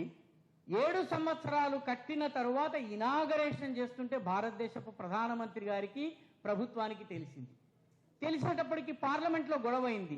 గొడవయ్యేటప్పటికీ ఆ ప్రధానమంత్రి గారు ఎవరైతే ఉన్నారో ఆయన అన్నారు, ఎందుకండి అంత బాధపడతారు, అక్కడ గడ్డి పరక కూడా మొలవదు అన్నాడు. అప్పుడు ఒక అపోజిషన్ ఎంపీ గారు లేచి, ఏమండి ప్రధానమంత్రి గారు, మీది బట్టతల, మీ నెత్తి మీద ఒక వెంట్రుక కూడా మొలవదు, కాబట్టి మీ తలకాయని తీసేయచ్చా అని అడిగాడు. అంటే ఇది ఈ రకంగా మన దేశం మీదుగా రహదారులు నిర్మిస్తున్నా తెలియని పరిస్థితి ఎందుకు వచ్చిందంటే ఈ దేశం గురించినటువంటి అవగాహన మనకు లేదు. మనందరిలో దేశభక్తి ఉంది, కానీ ఈ దేశం గురించినటువంటి అవగాహన మనకి లేదు. ఈ అవగాహన గనక మనకి లేకపోయినట్లయితే ఈ దేశము మనం మర్చిపోతాం, ఈ దేశాన్ని మర్చిపోతాం. అందుకనే మన పూర్వీకులు ఏం చేశారంటే, ఇక్కడ ఉన్నటువంటి వాడికి నువ్వు శివుణ్ణి గనక పూజిస్తే 12 జ్యోతిర్లింగాల్ని కలవాలన్నాడు. ఒక జ్యోతిర్లింగం గుజరాత్లో ఉంది, ఒక జ్యోతిర్లింగం శ్రీశైలంలో ఉంది, ఒక జ్యోతిర్లింగం రామేశ్వరం దక్షిణాగ్రంలో ఉంది, ఒక జ్యోతిర్లింగం కేదారం హిమాలయాల్లో ఉంది, ఒక జ్యోతిర్లింగం బీహార్లో ఉంది, ఒక జ్యోతిర్లింగం భారతదేశపు మధ్య కేంద్రమైనటువంటి ఉజ్జయినిలో ఉంది. కాబట్టి నువ్వు శివుడిని గనక పూజిస్తే ఈ 12 గుళ్ళని దర్శించాలి అన్నారు. ఈ 12టిని జ్యోతిర్లింగాలు అన్నారు. వాటి స్తోత్రం ఒకటి ఉందండి. ఆ స్తోత్రము మీలో ఒకళ్ళిద్దరికి ఖచ్చితంగా వచ్చి ఉంటుంది. సౌరాష్ట్రే సోమనాథంచ, మొట్టమొదట సౌరాష్ట్ర అంటే గుజరాత్లో ఉన్నటువంటిది మొట్టమొదటిది. ఆ తర్వాత రెండవది ఎక్కడుందండి? శ్రీశైలే మల్లికార్జునం దక్షిణ భారతదేశంలో. ఆ తర్వాత మళ్ళీ ఉజ్జయిన్యాం మహాకాలం పైకెళ్ళింది. ఓంకారం అమలేశ్వరం పక్కనే, సేతుబంధేతు రామేశం రామేశ్వరం దక్షిణం, నాగేశం దారుకావనే మళ్ళీ గుజరాత్. అంటే ఎవరో ఈ భారతదేశాన్ని సూదితో కుట్టి ఒకటిగా చేస్తున్నట్టుగా ఈ 12 జ్యోతిర్లింగాలు ఉన్నాయి. మీరు అమ్మవారిని పూజిస్తారు, అమ్మవారిని పూజించాలన్నట్లయితే ఈ దేశంలో 18 శక్తిపీఠాలని దర్శించాలి. ఈ 18 శక్తిపీఠాలు ఎక్కడున్నాయి? మొట్టమొదటి శక్తిపీఠము శ్రీలంకలో ఉందండి. రెండవ శక్తిపీఠము హింగులాజ్లో ఉందండి, పాకిస్తాన్లో ఉంది. హింగులాజ్ అంటే మీకు బహుశా గోపీచంద్ నటించినటువంటి సాహసం సినిమా చూసినట్టయితే అదంతా హింగులాజ్ టెంపుల్ గురించి ఉంటుంది. ఇది పాకిస్తాన్లో ఉంది. కానీ మన జ్యోతిర్లింగము, మన అష్టాదశ శక్తి పీఠాల్లో ఒకటి అలంపురంలో ఉంది, మహబూబ్ నగర్ దగ్గర. ఒకటి కలకత్తాలో ఉంది, ఒకటి వచ్చేసేసి ఉజ్జయినిలో ఉంది, ఒకటి మళ్ళీ అస్సాములో ఉంది. ఈ రకంగా ఈ దేశాన్ని మొత్తాన్ని కలిపే ప్రయత్నం జరిగింది. తీర్థయాత్రల ద్వారా దేశాన్ని తెలుసుకోమంది. మీరందరూ కూడాను సముద్ర తీర ప్రాంతంలో ఉన్నటువంటి విద్యార్థులు, విశాఖపట్నం అదృష్టం చేసుకుంది, సముద్ర తీరం ఉంది. ఎప్పుడైనా మీరు విశాఖపట్నం దాటి ముందుకు వెళ్ళి అలా తూర్పుగోదావరి పశ్చిమ గోదావరి జిల్లాలోని వేముల దీవి దాకా వెళ్ళండి, మీకు 64 రామలింగేశ్వర దేవాలయాలు దొరుకుతాయండి. ప్రతి గ్రామంలో ప్రజలు ఏమని చెప్తారంటే, మత్స్యకార గ్రామాలవి, రాముల వారు లంక మీద దండెత్తే ముందు మా ఊర్లో వచ్చి ఇక్కడ పూజ చేసి శివుడిని పూజ చేసి లంక మీద రావణాసురుడి మీద దాడి చేశాడు. 64 గ్రామాల్లో ఇదే కథ. 64 గ్రామాల్లో సంవత్సరానికి ఒక తీర్థం. ఆ తీర్థానికి చుట్టుపక్కల ఉన్నటువంటి లక్షలాది మంది ప్రజలు వస్తారు. ఇదంతా ఎందుకు చేశారంటే ఈ దేశపు తీర ప్రాంతం గురించి నువ్వు తెలుసుకోవాలి. అందుకనే మనందరికీ కూడాను పూరి జగన్నాథ్కి వెళ్ళండి, ద్వారకలో ఉన్నటువంటి ఆ దేవుడి దగ్గరికి వెళ్ళండి. ఇవన్నీ మనకి ఎందుకు చెప్తున్నారంటే భారతదేశాన్ని పూజించటమే మన దేవుణ్ణి పూజించటము. దేవుణ్ణి పూజించటము దేశాన్ని పూజించటము వేరు కాదు. ఈ విషయాన్ని మనం అర్థం చేసుకోవలసిన అవసరం ఉంది. అందుకనే ఈ దేశంలో మొత్తం ఈ దేశమంతా ఒకటి అన్న భావం కలిగించేందుకే తీర్థయాత్రలు ఉన్నాయి, పుణ్యక్షేత్రాల దర్శనం ఉంది, ఇంకొకటి ఉంది. ఇవన్నీ ఎందుకంటే నేను స్నానం చేసేటటువంటి పూజ చేసేటప్పుడు ఈ నీళ్ల లోపల గంగా, యమున, సింధు, నర్మదా, గోదావరి, కావేరి ఈ అన్ని నదుల యొక్క నీళ్లు ఉన్నాయి అని చెప్పారు. ఇది ఎందుకు చెప్పారు? ఎందుకంటే ఈ దేశమంతా ఒకటి అని భావించాలి, ఈ దేశాన్ని ప్రేమించాలి. లేకపోతే ఈ దేశం పట్ల మనకి ప్రేమ లేకపోతే, నిన్న మొన్న విశాఖపట్నంలో క్రికెట్ మ్యాచ్ పూర్తయింది. క్రికెట్ మ్యాచ్లో ఇండియా గెలిచిందా ఓడిందా నాకు తెలియదు, కానీ గెలిచుంటే ఇక్కడ ఉన్నటువంటి ప్రతి విద్యార్థి త్రివర్ణ పతాకాన్ని బుగ్గ మీద గీసుకుని చేతిలో త్రివర్ణ పతాకాన్ని తీసుకుని రోడ్లన్నీ తిరిగి ఉండేవాడు. ఓడిపోతే తాను ఓడిపోయినట్టుగా ఈ బాధపడేవాడు. అది కలకత్తాలో మ్యాచ్ అయినా అదే భావన, మొహాలీలో మ్యాచ్ అయినా అదే భావన. నా భారతదేశం గెలవాలి. ఆడుతున్నటువంటి ప్లేయరు ఎవరు అన్నటువంటి దాంతో సంబంధం లేదు నాకు. ఆడుతున్నవాడు మహమ్మద్ సిరాజా, లేకపోతే బ్యాటింగ్ చేస్తున్నటువంటి వాడు ఆ జైస్వాల, లేకపోతే ఇంకెవరో అభిషేక్ శర్మ, శుభ్మన్ గిల్ పంజాబ్కి చెందినవాడు. నా జీవితంలో నేను వాడిని చూడను, కానీ శుభ్మన్ గిల్ కోసం నా హృదయం ఎందుకు కంపిస్తుంది. వాడు గెలవాలి, వాడు సెంచరీ కొట్టాలని చెప్పి ఎందుకు అనుకుంటాను? ఒక విరాట్ కోహ్లీ ఆడాలని ఎందుకు కోరుకుంటాను? ఎందుకంటే నా లోపల స్వతస్ఫూర్తమైన దేశభక్తి ఉంది. ఎవరు చెప్పనక్కర్లేదు. ఇండియా పాకిస్తాన్ మ్యాచ్ అయిన రోజున మనందరము కూడా బుగ్గల మీద త్రివర్ణం గీసుకుని చేతిలో జెండా పుచ్చుకుని రెడీగా ఎందుకుంటాము? ఎవరు చెప్పారు మనకి? స్కూల్లో ప్రిన్సిపాల్ చెప్పారా, లేకపోతే ఇంట్లో తల్లిదండ్రులు చెప్పారా? ఎందుకంటే మనందరి మనస్సుల్లోనూ మన దేశం పట్ల భక్తి ఉంది. ఇండియా గెలిచిన మరుక్షణము మోటార్ సైకిల్ ఉన్నవాడు మోటార్ సైకిల్ ఉన్నవాడు సైకిల్ రోడ్డు మీదకి వస్తాడు. ఈ స్వతస్ఫూర్తమైనటువంటి న్యాచురల్ పేట్రియాటిజం ఏదైతే ఉందో, దేశభక్తి ఏదైతే ఉందో, ఇది ఈ దేశానికి రక్ష. కాబట్టి ఈ దేశభక్తిని పెంచాలి. ఈ దేశభక్తిని ప్రతి ఎదలోకి, ప్రతి హృదయంలోకి, ప్రతి గదిలోకి, ప్రతి మదిలోకి తీసుకెళ్ళాలి. దానికోసమే మన సద్గురు శివానందమూర్తి గారు ప్రయత్నం చేశారు. జీవితమంతా ఆయన దీనికోసమే తప్పించారు. మన దేశాన్ని మనము ప్రేమించాలి. క్రికెట్ మ్యాచ్లో గెలిచినందుకు ప్రేమించాము, కానీ మన దేశం పైన పాకిస్తాన్ దాడి చేసినా, చైనా దాడి చేసినా కూడా అంతే దేశభక్తితో దాన్ని మనం వ్యతిరేకించగలగాలి. ఇది ఎప్పుడు సాధ్యమవుతుంది? ఈ దేశభక్తి మన యొక్క అణువణువున జీర్ణించుకున్న నాడే. పోరాటము చెయ్యాలన్నటువంటి స్వభావం మనలో రావాలి. ఇక్కడ ఉన్న వాళ్ళందరికీ సచిన్ టెండూల్కర్ గురించి తెలుసు.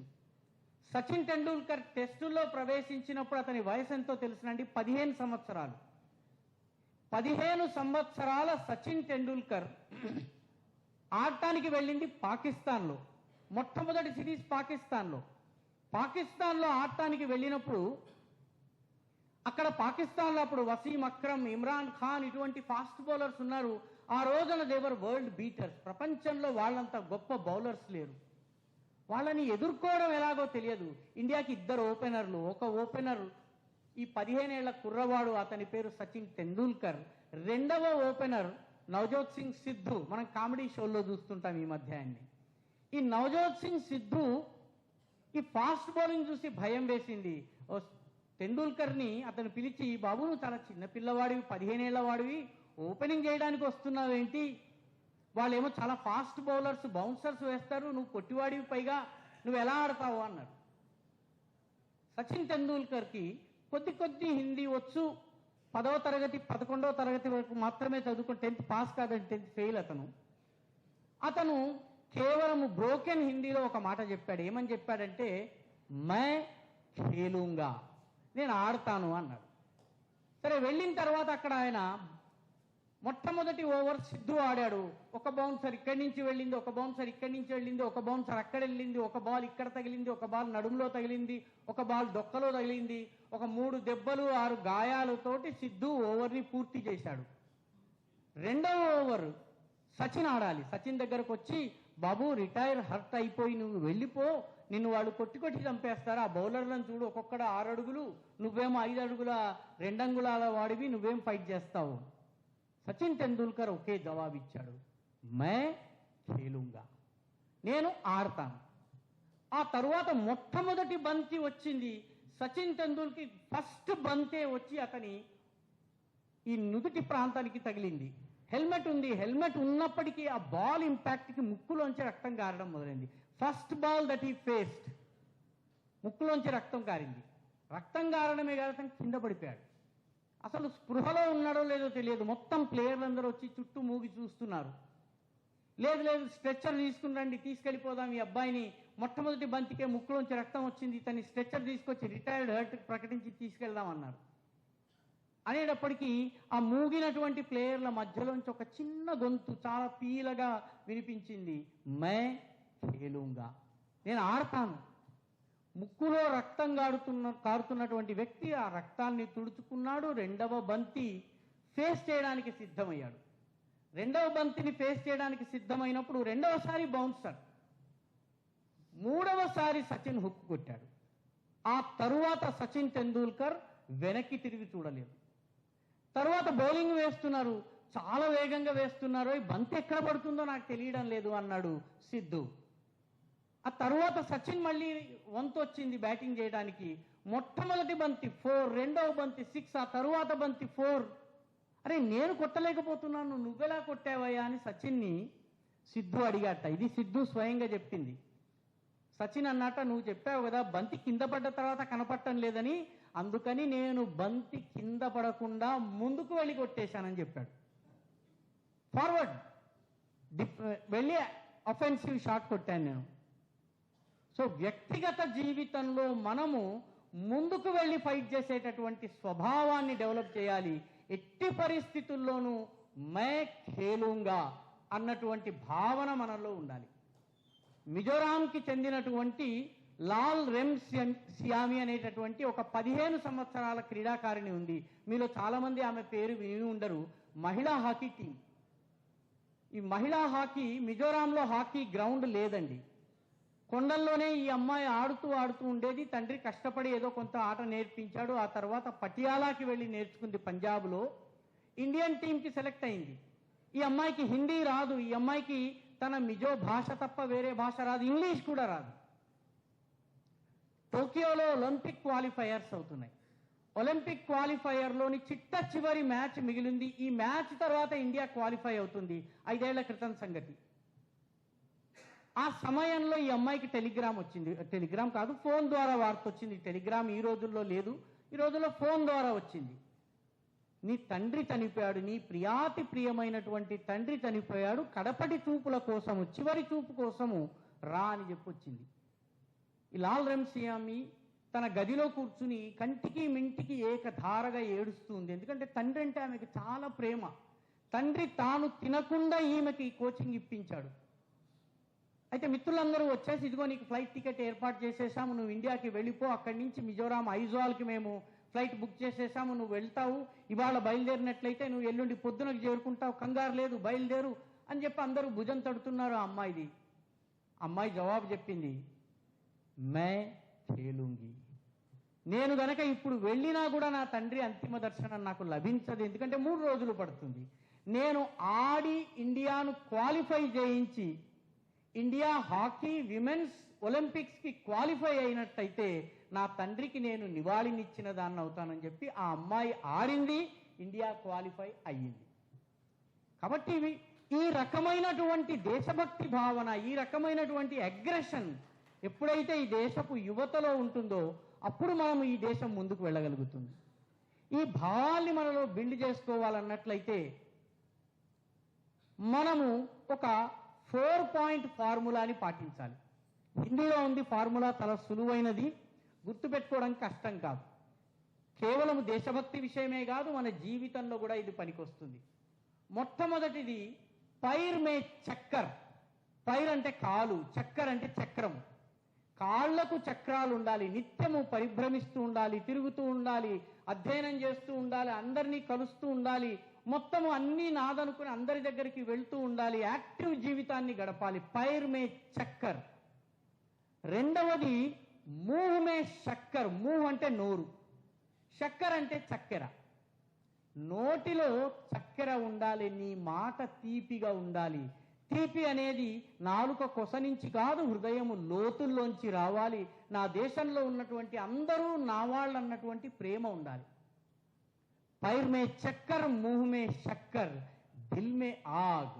గుండెలో నా యొక్క కర్తవ్యం గురించి నేనేం చేయాలి, నా జీవన గమ్యం ఏమిటి, నా లక్ష్యం ఏమిటి అన్నటువంటి విషయంలో స్పష్టత ఉండాలి. దానికి ప్రారంభం నుంచి చివరి దశ వరకు, యవ్వనం నుంచి రిటైర్మెంట్ తరువాత కూడాను, జిందగీకే సాత్ భీ జిందగీకే బాద్ భీ. ఎల్ఐసి వాడు చెప్తాడు, చనిపోయిన తరువాత కూడా ఈ రకమైనటువంటి పట్టుదల, ఆవేశం నాలో ఉండాలి. దిల్ మే ఆగ్ పర్ దిమాగ్ ఠండా. దిమాగ్ అంటే మెదడు, మెదడు చల్లగా ఉండాలి, ఉగ్రవాది కాకూడదు, ఆలోచించి పని చేయాలి. ఇది మనము నేర్చుకోవలసిన అవసరం ఉంది. అప్పుడు మాత్రమే మనము నిజమైనటువంటి దేశానికి పనిచేసేటటువంటి కార్యకర్తలుగా ఎదగగలం. ముగింపులో మీకు ఒక చిన్న ఫార్ములా ఇస్తాను. మనము మన సమాజంలో పనిచేస్తూ ఉంటాము, ఉద్యోగాలు చేస్తాము, సంస్థల్ని నిర్మాణం చేస్తాము, స్కూళ్ళల్లో చదువుకుంటాము, రేపు ప్రొఫెసర్లు అవుతాము, డాక్టర్లు అవుతాము, ఇంజనీర్లు అవుతాము, లాయర్లు అవుతాము. మనము ఏది చేసినా కూడాను సమాజం కోసం చేస్తాము. జీతం మనకు వస్తుంది, కానీ పని మనం చేసేది సమాజం కోసము. ఇది చేసేటప్పుడు 2 ఫార్ములాలు ఉన్నాయి. దీనిలో ఏ ఫార్ములాని ఎంచుకుంటారన్న దాని మీద మీ విజయం ఆధారపడి ఉంది. మొట్టమొదటి formula Ravana formula. Ravana formula, రావణాసుడికి 10 తలలుంటాయి, చేతులు మాత్రం 2. ఈ 10 తలల్లో ఒక తల జండు బామ్ తీసుకుంటా నాకు తలనొప్పి వస్తుంది అంటుంది, ఒకటంటే లేదు లేదు నాకు టీ పెట్టంటుంది, ఒకటంటుంది బయట పలానా సినిమా రిలీజ్ అయింది వెళ్దాం అంటుంది, ఒక తల అంటుంది లేదు లేదు రేపు ఎగ్జామ్ ఉంది చదువుదామంటుంది. 10 తలలు 10 రకాలుగా చెప్తూ ఉంటాయి. పని చేసేందుకు ఉన్న చేతులు కేవలము 2 మాత్రమే. దీనికి విరుద్ధంగా దుర్గా అమ్మవారిని చూడండి మీరు ఎప్పుడన్నా. దుర్గా అమ్మవారి తల 1, చేతులు 10. ఒక తలతో ఆలోచించి ఈ చేత్తో ఒక ఆయుధం, ఈ చేత్తో ఒక ఆయుధం, ఈ చేత్తో ఒక అస్త్రము, ఈ చేత్తో ఒక శస్త్రము పట్టుకుని అమ్మవారు 10 చేతులతో ఒకే ఆలోచనతో పనిచేస్తుంది. సమాజము రావణాసురులాగా 10 తలలు చేసేవి 2 చేతులుగా ఉండాలా, లేకపోతే దుర్గా అమ్మవారిలాగా ఒక తల 10 చేతులు ఒక ఆలోచనతోటి, ఇందాక వారు చెప్పారు అనోభద్ర క్రతవోయంతు విశ్వతః అని, మంచి ఆలోచనలన్నీ తీసుకుని ఒకే డైరెక్షన్లో వెళుతూ 10 చేతులు కలిసి పనిచేసేది దుర్గా ఫార్ములాని మనం స్వీకరిద్దామా? దేశము దుర్గా ఫార్ములాని స్వీకరిస్తే ప్రపంచంలో నెంబర్ 1 దేశం అవుతుంది. దేశం గనక నేను ఆంధ్ర వేరు, తెలంగాణ వేరు, ఉత్తరాంధ్ర వేరు, దక్షిణాంధ్ర వేరు, తెలుగువాడు వేరు, మరాఠీ వేరు, తమిళుడు మా శత్రువు, ఉత్తరాది వాడు హిందీ మాట్లాడుతాడు వాడు నా శత్రువు, దక్షిణాది వాడు హిందీ మాట్లాడాడు కాబట్టి దక్షిణాది వాడు చెడ్డవాడు, ఈ భావాలతో మనము 10 తలల రావణుల్లా ఉందామా? లేకపోతే కాశ్మీరు నుంచి కన్యాకుమారి దాకా, కామాఖ్య నుంచి కచ్ దాకా ఉన్నటువంటి ఈ దేశంలోని అణువణువు నాది అన్నటువంటి దుర్గా అమ్మవారి భావనతో ఉందామా? ఇది మనము నిర్ధారణ చేసుకోవాలి. విద్యార్థులమైనటువంటి మనము మన చదువుల్ని, మన శక్తుల్ని, మన యుక్తుల్ని, మన సామర్థ్యాల్ని, మన నైపుణ్యాల్ని దేశం కోసం వినియోగించాలి. దేశపు అభివృద్ధిలో నా అభివృద్ధి ఉంది, నా అభివృద్ధిలో దేశపు అభివృద్ధి ఉంది. ఇది మనము ఆలోచించగలగాలి. దీనికోసం ఒకసారి మనస్సులో నిర్ణయం తీసుకుంటే జీవితాంతము అదే ఉత్సాహంతో పనిచేయాలి. దానికి సంస్కృతంలో ఒక చక్కటి లెక్క ఉంది. ఆ లెక్క మీకు చెప్పి నేను ముగిస్తాను. మన జీవితాలు ఎలా ఉండాలి? సంస్కృతంలో చెప్తారు, నీ జీవితము 9వ ఎక్కంలాగా ఉండాలి, 8వ ఎక్కంలాగా ఉండకూడదు. ఇంగ్లీష్ మీడియంలో చదివిన విద్యార్థుల కోసము your life should be like the 9th multiplication table of the mathematics, not like the 8th multiplication table of mathematics. ఎందుకు 8th multiplication ఎందుకు వద్దు? 8వ ఎక్కం ఎందుకు వద్దంటే 8 ఒకట్ల 8, 8 రెండ్ల 16, 1 + 6 7, 8 మూడుల 24, 8 3s are 24, 2 + 4 6, 8 నాలుగుల 32, 8 4s are 32, 3 + 2 5. ఏం జరుగుతోంది? మొట్టమొదట 8, తర్వాత 7, తర్వాత 6, తర్వాత 5, 4 3 2 1 0. 9వ ఎక్కం ఎలా ఉంటుంది? 9 ఒకట్ల 9, 9 2 9 1s are 9, 9 రెండ్ల 18, 9 2s are 18, 1 + 8 9, 9 మూడుల 27, 2 + 7 9, 9 నాలుగుల 36, 3 + 6 9. ఇక్కడ 9 9 9 9 9, అక్కడ 8 7 6 5 4 3 2 1 0. మీ జీవితాలు 8వ ఎక్కంలాగా ఉండాలా, 9వ ఎక్కంలాగా ఉండాలా? 8th multiplication table of mathematics లాగా ఉండాలా, 9th multiplication table of mathematics లాగా ఉండాలన్నది మనమే నిర్ణయించుకోవాలి. మనమే దానికోసం సమాజం కోసం పనిచేయాలి. శివానంద మూర్తి గురువు గారికి సంబంధించినటువంటి ఈ శివానంద సుపథ ఫౌండేషన్ వారు నిర్వహిస్తున్నటువంటి ఈ కార్యక్రమంలో మీ అందరినీ కలిసి మాట్లాడే అవకాశం నాకు ఇచ్చినందుకు వారికి ధన్యవాదాలు. విద్యార్థులై మీ పనులు ఉన్నప్పటికీ చాలా ఓపికగా విన్నందుకు మీ అందరికీ ధన్యవాదాలు. ఒక భారతీయుడుగా, ఆధ్యాత్మికవేత్తగా తమ ప్రసంగాల ద్వారా సామాన్య ప్రజలకు, ముఖ్యంగా విద్యార్థులకు, యువతకు సంతోషాన్ని, సంస్కారాన్ని, మానవతా విలువలను అందిస్తున్నటువంటి శ్రీ రాకా సుధాకర్రావు గారు ధన్యజీవులు. మన కరతాళ ధ్వనులతో వారికి మన అభినందనలు, ధన్యవాదాలు మరొకసారి తెలుపుకుందాం.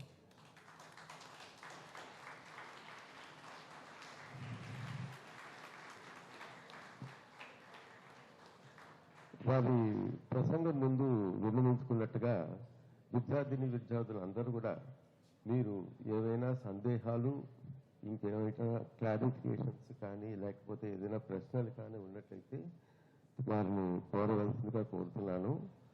సోదరులు మైకు తోటి మీ దగ్గరికి వస్తారు. ఎవరెవరు ఏ అడగదలుచుకున్నారో ఒకసారి చేయి పైకెత్తితే వారి దగ్గరికి మైక్ ఇవ్వటం జరుగుతుంది. శ్రీ రాకా వారిని మీ ప్రశ్నలకు సమాధానాలు ఇవ్వాల్సిందిగా కూడా కోరుతున్నాను. On behalf of KIDS, I am representing all of you and I want you to continue my questionnaire after I finish this. మనం మీరు నేషన్ వైడ్ ఇష్యూస్ చాలా చెప్పారు and as citizens we also understand there are a lot of issues which are threatening the country, the safety and security of the nation and also the economic growth of the nation. As a student, as a student, 18-year-old or 19-year-old, 20-year-old, these are all the students here. ఒక విద్యార్థిగా నేను దేశం పట్ల నా responsibility ఏంటి, నేను ఏం చేస్తే, it's a very small step. I'm just a student, 18-year-old. What would be my role in nation building, or which can enhance the safety and security of the country, which can build the economic infrastructure of the country? What is that I can do as a responsible citizen? And I have the voting authority. I'm 18-year-old, that means I have the voting authority, which is a very big responsibility which has been endowed, given to me by the government of India. What would be my role? If you can, This is a very good question, very relevant question, there's no doubt about it. మిత్రులారా, వారు విద్యార్థులుగా మనము దేశం కోసం ఏం చేయవచ్చును అని అడిగారు. చాలా సులువైనటువంటి పనులు మనము 3-4 చేయవచ్చును. మొట్టమొదటి పని, ప్రతిరోజు ఇంట్లోంచి బయలుదేరే ముందు 1 నిమిషం పాటు మీరు భారతదేశం మ్యాప్ వైపు చూడండి. Look at India's map for 2 minutes. రాముడు, కృష్ణుడు, శివుడు, రకరకాల దేవుళ్ళు, వీళ్ళందరినీ ఎలాగో మీరు పూజిస్తారు. భారతదేశం మ్యాప్ వైపు 1 minute చూడండి. కాశ్మీర్ వైపు చూడండి, రామేశ్వరం వైపు చూడండి, కర్ణాటక వైపు చూడండి, లేకపోతే ఇలాగ ఒక్కొక్క ప్రాంతం వైపు ఒక నిమిషం పాటు చూడండి, మీకు చాలా పాఠాలు వస్తాయి. ఈ దేశం పట్ల మీకు అవగాహన పెరుగుతుంది, ఈ దేశం పట్ల మీకు ప్రేమ పెరుగుతుంది. ఆ దేశాన్ని మ్యాప్ని చూస్తున్న కొద్దీ మీకు కొన్నాళ్ల తరువాత అది మ్యాప్ లాగా కనిపించదు, ఒక అమ్మవారు నిలబడ్డట్టుగా కాశ్మీరం కిరీటంలాగా కనిపిస్తుంది, గుజరాత్ మీకు అమ్మవారి చెంగులాగా కనిపిస్తుంది, మరొక చెయ్యిలాగా అస్సాం కనిపిస్తుంది, అమ్మవారు 2 కాళ్ళు దగ్గరగా పెట్టి నిలుచున్నట్టుగా మీకు దక్షిణాన ఉన్న కన్యాకుమారి కనిపిస్తుంది. Over a period of time if you continue to look at mother India's map for a certain period, మీకు అది మ్యాప్ లాగా కనిపించదు, ఒక అమ్మవారి లాగా కనిపిస్తుంది, మీకు ఒక దేవతలాగా కనిపిస్తుంది. జాగ్రత్తగా కొన్నాళ్ళు మీరు గమనించారనుకోండి, ఇండియా మ్యాప్ ఎలా కనిపిస్తుందంటే మీకు పైన హిమాలయాల్లో శివుడు ఉంటాడండి, కింద కన్యాకుమారిలో అమ్మవారు ఉంటుందండి. కన్యాకుమారి వివాహం చేసుకోవడానికి సిద్ధంగా ఉన్నటువంటి శివుణ్ణి పెళ్లి చేసుకోవాలనుకున్న అమ్మవారు ఉన్నట్టు ఉంటుంది. మీకు ఈ ఈస్ట్ కోస్ట్ వెస్ట్ కోస్ట్ 2 కూడాను అమ్మవారు చాచినటువంటి బాహువుల్లాగా కనిపిస్తాయి, చేతుల్లాగా కనిపిస్తాయి. అటు గుజరాత్ ఇటు అస్సాము అయ్యవారు శివుడు 2 చేతులు చాచి ఆలింగనానికి సిద్ధంగా ఉన్నట్టు కనిపిస్తుంది. ఈ దేశము శివపార్వతుల సంగమ స్థలమా అని మీకు అనిపిస్తుంది. కాబట్టి ఇండియా మ్యాప్ని రోజుకి 1 నిమిషము 10 సెకండ్లు జాగ్రత్తగా గమనించండి. ప్రతి విద్యార్థి దేవుణ్ణి పూజించిన తర్వాత అమ్మా నాన్నలని చెప్పి బయలుదేరే ముందు ఒక చిన్న ఇండియా మ్యాప్ పెట్టుకోండి, 1 నిమిషం చూడండి. ఇండియా మీకు ఏం చేయాలో పాఠాలు చెప్తుంది. మీ కర్తవ్యం ఏమిటో ఆ అమ్మవారి రూపంలో శివపార్వతుల అద్భుత సంగమం రూపంలో ఉన్నటువంటి దేశం చెప్తుందండి. కాబట్టి this is the first thing that every student should do. Look at India's map for 1 minute in a day, just 1 minute. రెండవది, నేను ఏ పని చేస్తున్నా కూడాను ఈ పని వల్ల నేను తప్పుడు మార్గంలో వెళ్తున్నానా రైట్ మార్గంలో వెళ్తున్నానా అని 1 నిమిషం ఆలోచించుకోండి. మీకు బయట వాళ్ళు ఎవరో చెప్తే నేర్చుకునేది కాదండి, ఏదైనా కూడా లోపల నుంచి రావాలి. మీకు ఒక చిన్న ఎగ్జాంపుల్ ఇస్తాను. జీవితంలో ప్రతిసారి కూడా మనకి దేర్ ఆర్ ఆల్వేస్ 2 మార్గాలు ఉంటాయండి. మనకి జీవితంలో వెళ్ళేటప్పుడు 2 మార్గాలు, ఒకటి ఈజీ బట్ రాంగ్ రూట్, ఒకటి డిఫికల్ట్ బట్ రైట్ రూట్. దేన్ని ఎంచుకోవాలన్నది మీరు చేయాల్సినటువంటి పని. ఇది రాకా సుధాకర్ చెప్తేనో శివానంద సుపథ చెప్తేనో కాదు, మీ లోపల నుంచి రావాల్సింది. రాముడి ముందు ఇదే డౌట్ వచ్చింది. రాముడికి తెల్లవారితే పట్టాభిషేకం చేయాల్సినటువంటి సమయంలో కైకేయి ఏమంది, లేదు లేదు భరతుణ్ణి రాజు చేయాలి, రాముణ్ణి 14 సంవత్సరాలు అడవికి పంపించాలి అంది. రాముడి ముందు 2 మార్గాలు ఉన్నాయి.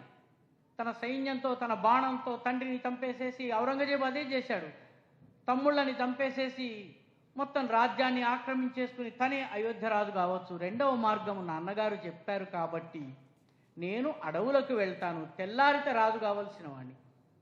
So there are 2 paths, easy but wrong, right but difficult.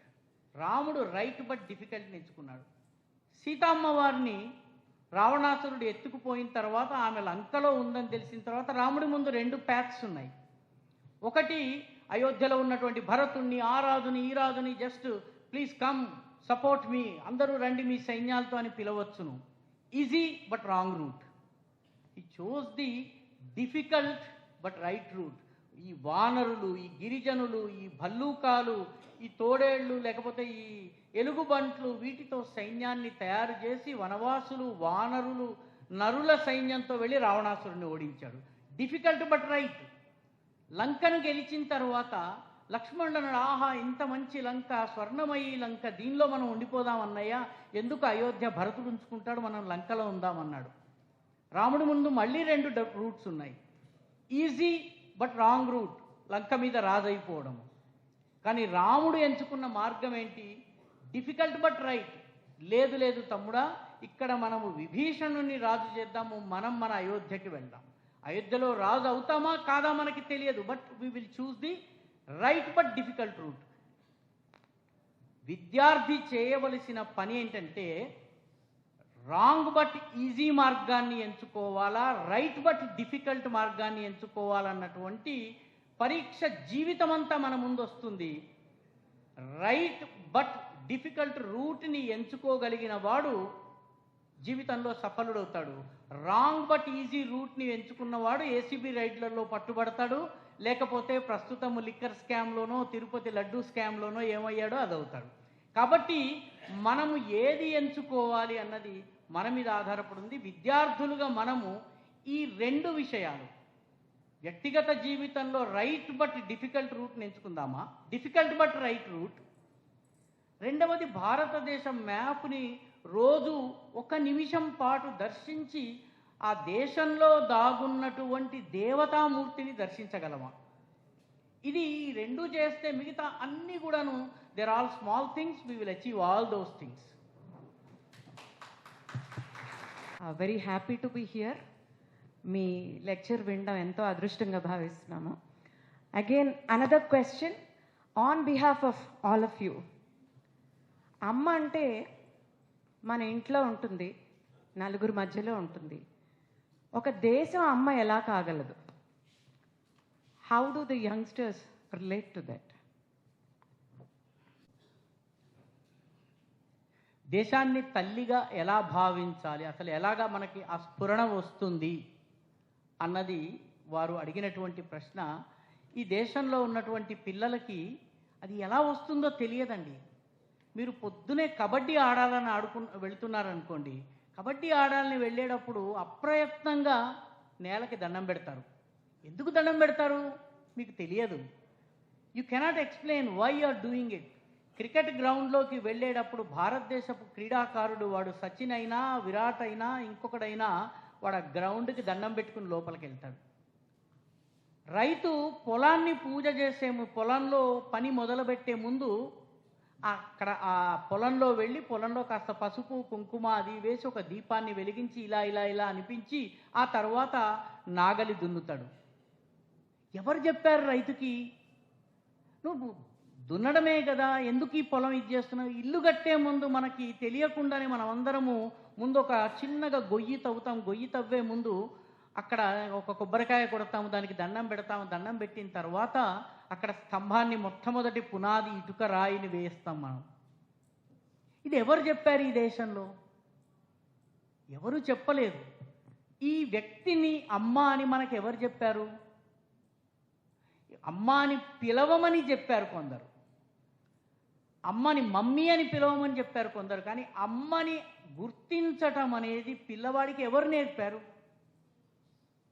ఎవరు నేర్పారంటే వాడు పుట్టగానే తన గుండెకి అదుముకుంటుంది ఆ తల్లి. ఆ తల్లి యొక్క వేడి వీడికి ప్రసరిస్తుంది.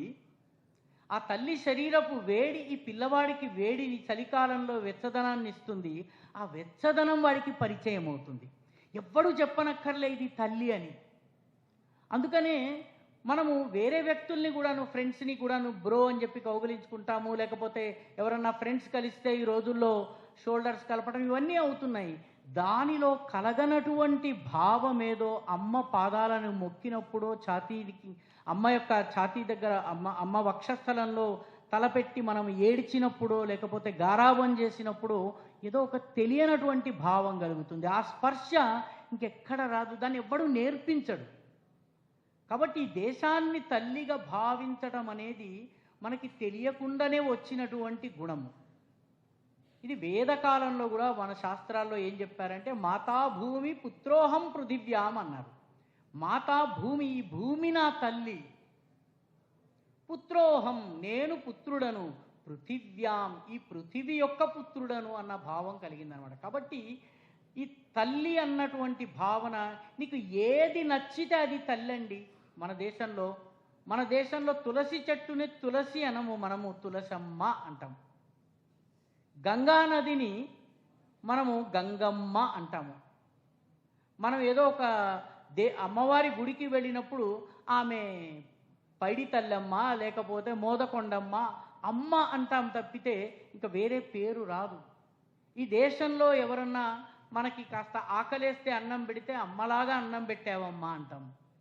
కాబట్టి ఈ దేశంలో తల్లి భావన, నేలను తల్లిగా భావించటం అనేది అనాది కాలం నుంచి ఎలా వచ్చిందో తెలియదు. It is very difficult to explain. మిగతా దేశాల్లో they call there country father land. తమాషా ఏంటంటే Germany calls it self father land, America calls it self father land, మిగతా దేశాలన్నీ ఫాదర్ ల్యాండ్. అరేబియా దేశాలైతే జమీన్, అంతే, మట్టి, nothing more than that. But in India somehow ఎందుకో తెలియదు మనకి ఈ నేల మనకి తల్లిలాగా ఉంటుంది. అందుకనే చాలా కాలం ఇక్కడ ఉన్న వాళ్ళలో మీ తరంలో మా తరంలో లేదు కానీ పాత వాళ్ళు ఎవరైతే 70-80 ఏళ్ళు ఉన్నాయో వాళ్ళు లేవగానే నేల తల్లికి దండం పెట్టుకుంటారు. ఏమని? అమ్మా, నువ్వు విష్ణువు యొక్క పత్ని అయినటువంటి భూమాతవి, నీ మీద కాళ్ళు పెడుతున్నందుకు, నీ మీద నడుస్తున్నందుకు నన్ను క్షమించు తల్లి అని దండం పెట్టుకుంటారు. సో ఈ భావన అనేది మనకొకరు నేర్పిస్తే రాదు, ఇది మన గుండె లోతుల్లో ఎక్కడో ఉంది ఇది. అందుకనే మీరు ఎప్పుడో జాగ్రత్తగా చూడండి. మీరు అమెరికాలోనో ఎక్కడో ఉద్యోగం చేయడానికి భవిష్యత్తులో పెద్దవాళ్ళు అవుతారు, ప్రొఫెసర్లు అవుతారు, ఇదంతా అయ్యి అక్కడ పెద్ద సైంటిస్టులు అవుతారు, సాఫ్ట్వేర్ ఇండస్ట్రీస్లో పనిచేస్తారు, ఇండియాలో దిగుతారు. ఇండియాలో దిగిన తర్వాత ముంబైలోనో హైదరాబాద్ ఎయిర్పోర్ట్లోనో వైజాగ్లోనో దిగిన తర్వాత మీ మనసులో ఒక భావం కలుగుతుంది.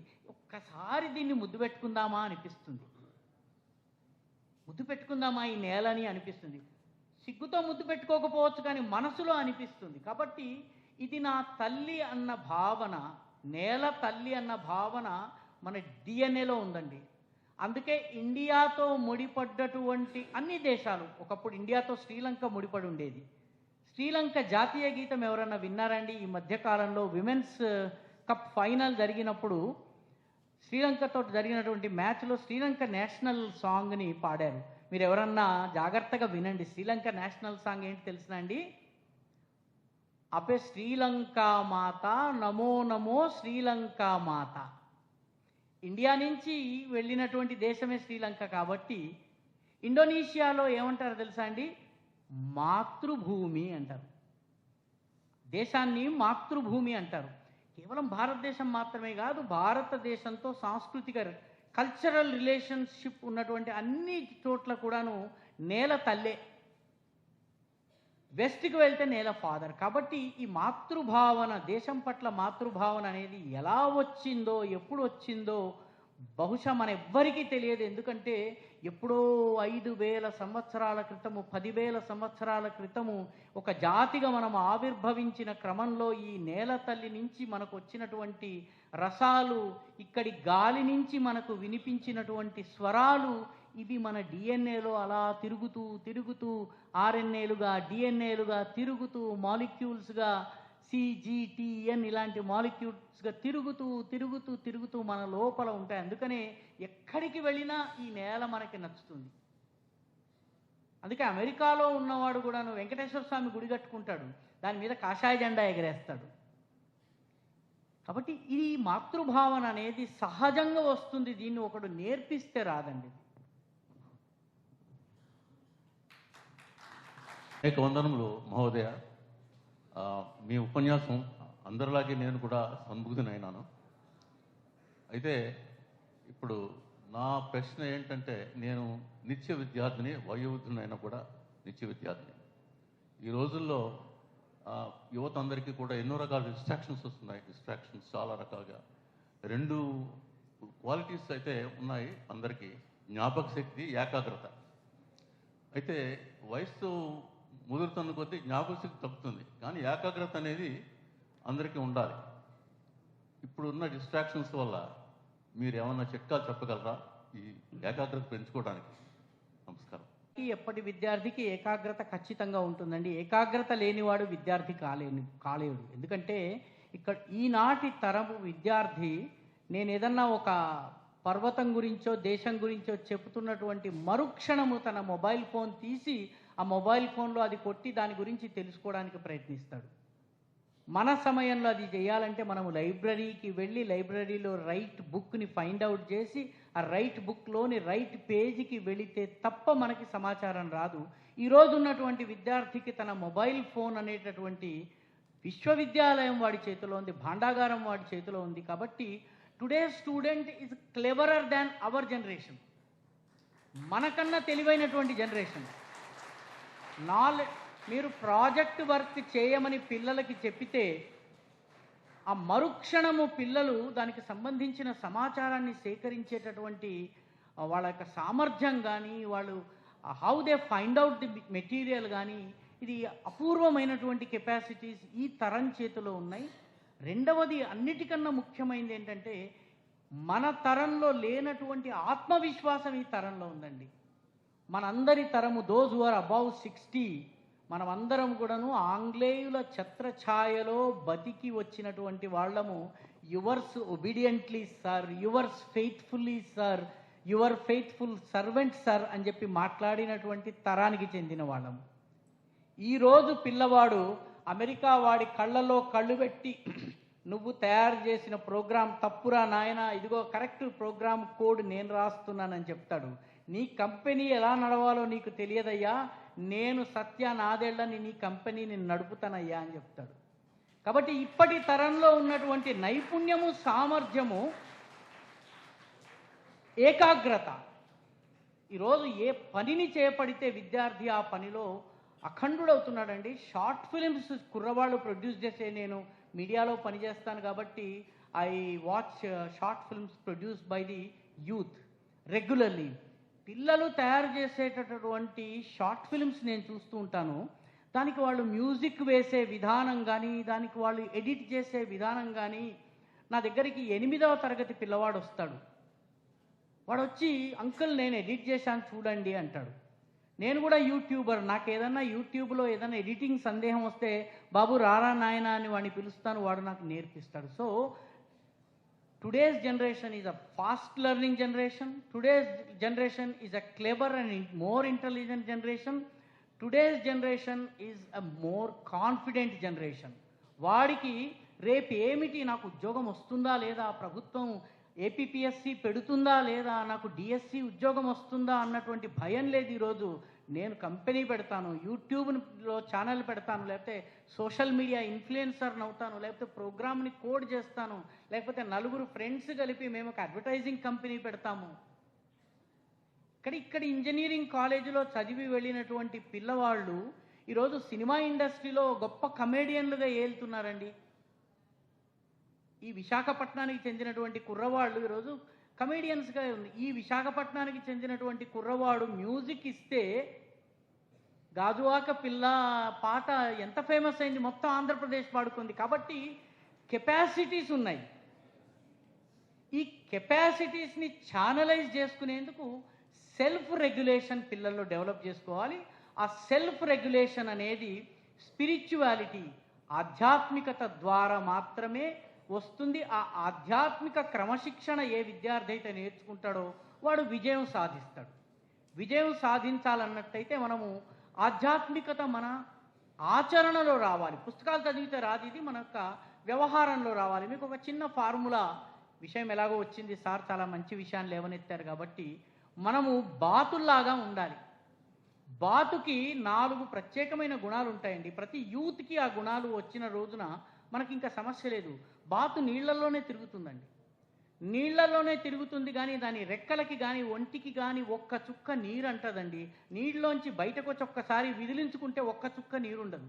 మనం ఎంత స్ట్రెస్ఫుల్గా పనిచేసినా, ఎంత కష్టపడ్డా కూడాను బయటకు వచ్చి ఆ స్ట్రెస్ని మనము డీస్ట్రెస్ చేసుకునే సామర్థ్యం బిల్డ్ చేసుకోవాలి. Youth they are clever, they are intelligent, కానీ ఇదొకటి కెపాసిటీ బిల్డ్ చేసుకోవాలి. రెండవది, బాతు నీళ్లలో ఈదుకుంటూ వెళ్తుంది.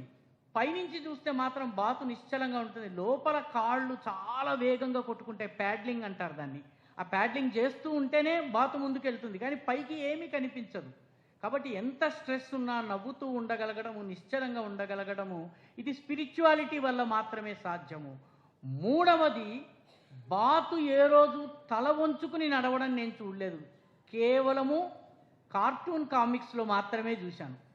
బాతు ఎప్పుడు తల వంచదండి, పని ఉన్నప్పుడు మాత్రం తల వంచి పనిచేస్తుంది, ఆహారం వెతికేటప్పుడు తల వంచుతుంది, లేకపోతే తల నిటారుగా పెట్టి నడుస్తుంది. సెల్ఫ్ కాన్ఫిడెన్స్ ఉండాలి. This can come only through spirituality.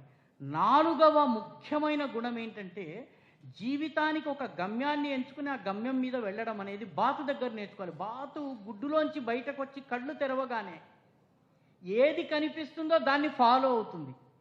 మొట్టమొదట ఏది తల్లి కనిపిస్తుంది, తల్లిని ఫాలో అవుతుంది. సో ఈ రకంగా మనము నమ్మిన దాన్ని జీవితాంతము పాటించే గుణము it can come only through spirituality. కాబట్టి విద్యార్థిలో ఉన్నటువంటి నైపుణ్యాలకు స్పిరిచువాలిటీని మనం గనక జోడించగలిగితే అది మనమే జోడించుకోవాలి. It cannot be an injection that is given from outside. It is something that has to be cultivated from within, and if the student does it, today's generation can do it and they can achieve their success. కాబట్టి ఈనాటి యువతకు మనం చెప్పవలసింది ఏమీ లేదు, వాళ్ళు అన్ని సర్వసమర్థులు, they are capable. 15 ఏళ్ళ యశస్వి జైస్వాల్ సాయంత్రం పూట గప్చుప్లు అమ్ముకుంటూ, తండ్రితో పాటు దుకాణంలో గప్చుప్లు అమ్ముకుంటూ, అక్కడ గోడౌన్లో పడుకుంటూ వాడు క్రికెట్ ఆడాడు. ఈరోజు ఇండియాకి ఓపెనింగ్ బ్యాట్స్మెన్ లాగా ఆడగలుగుతున్నాడు. ఇంత కెపాసిటీ వాడిలో ఉన్నది. He only needs little spirituality to sustain the success. కాబట్టి మన విద్యార్థులకు ఈరోజు అవసరం ఏదన్నా ఉన్నట్టయితే అది స్పిరిచువాలిటీని ఆలింగనము చేసుకుని మనమే మన జీవితాలను మోల్డ్ చేసుకునేటటువంటి కెపాసిటీని మనకు మనము బిల్డ్ చేసుకోవాలి. It cannot B injected from out side. Thank you. మీరందరూ అడిగినటువంటి మీ సందేహాలు, ప్రశ్నలకి అద్భుతమైన విశ్లేషణలతోటి చక్కగా విశదీకరించారు మన వారికి సభాపూర్వకంగా మన కృతజ్ఞతలు, ధన్యవాదాలు తెలుపుకున్నాము మీ కరతాళ ధ్వనులతోటి.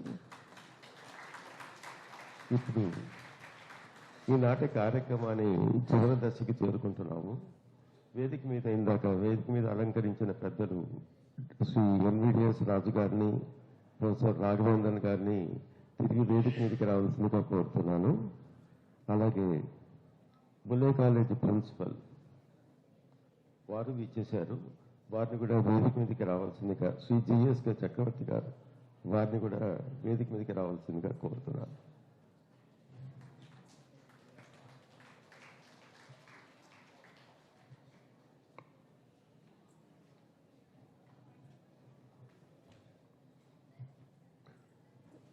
బుల్లే కాలేజీ ప్రిన్సిపల్ శ్రీ జిఎస్కే చక్రవర్తి గారిని వారి సందేశం ఇవ్వాల్సిందిగా కోరుతున్నాను. పిల్లలందరికీ నమస్కారం. ఇక్కడికి విచ్చేసిన పిల్లలందరూ ఆయన ఇందాక నుంచి ఇచ్చిన, నేను లాస్ట్లో వచ్చాను, ఇందాక నుంచి ఆయన మాట్లాడుతున్న మాటలు విని ముందు రాలేకపోయానని బాధపడ్డాను నేను. ఒకసారి కొంచెం అటెన్షన్ పే చేయండి అందరూ,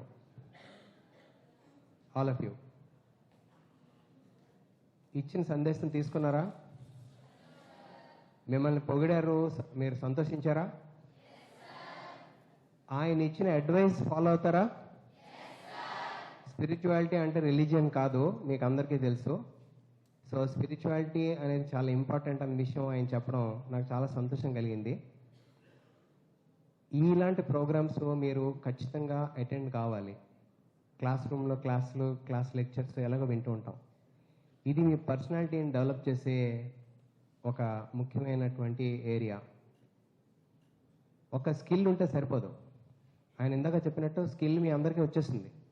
ఒక ప్రాజెక్ట్ ఇస్తే ప్రాజెక్ట్ చేసేస్తారు. కానీ మిమ్మల్ని సెల్ఫ్ రెగ్యులేట్ ఎలా చేసుకోవాలో మీ అందరికీ తెలియాలి. ఇందాక కూడా వేరే కార్యక్రమాల్లో మేము మాట్లాడుకుంటూ ఇదే మాట అనుకున్నాం. Self regulation and discipline are very very important for the current generation student.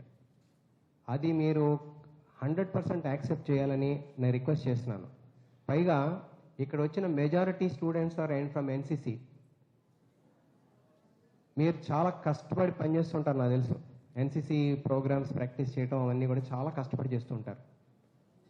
దాంతోపాటు ఈ సెల్ఫ్ రెగ్యులేషన్ కూడా ఉంటే మీలో ఉన్నటువంటి దేశ సేవ, దేశం తాలూకు అభివృద్ధి కోసం మీకున్న తపన, ఇవన్నీ కూడా చాలా ఇంప్రూవ్ అవుతాయి. తర్వాత మీ కెరీర్లో మీరు బాగా సెటిల్ అవ్వచ్చు. అందువల్ల ఇవాళ ప్రోగ్రామ్ నుంచి మీరు whatever you are taking away is very very very important. I thank the organizers for doing this. And Sudhakar Rao గారు, నేను ఆయన యూట్యూబ్ ప్రోగ్రామ్స్ కూడా చూశాను. ఇవాళ ప్రత్యక్షంగా నేను ఆయన మాట్లాడుతుంటే వినడం జరిగింది. Thank you very much sir. Thank you very much for Shivananda Supatha foundation for organizing this. Thank you. ప్రసంగం ద్వారా మనందరినీ ఉత్తేజపరిచినటువంటి శ్రీ రాకా సుధాకర్ రావు గారిని సన్మానించవలసిందిగా శివానంద సుపథ ఫౌండేషన్ ట్రస్టీస్ని కోరుకున్నాను.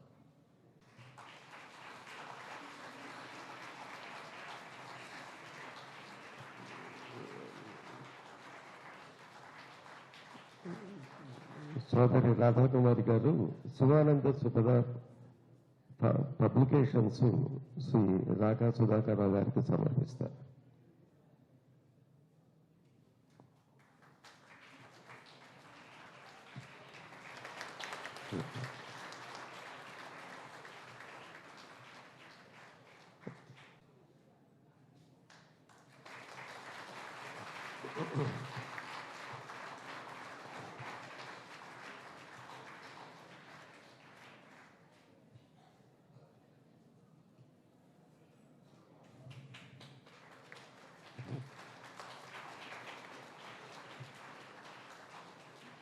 ఈనాటి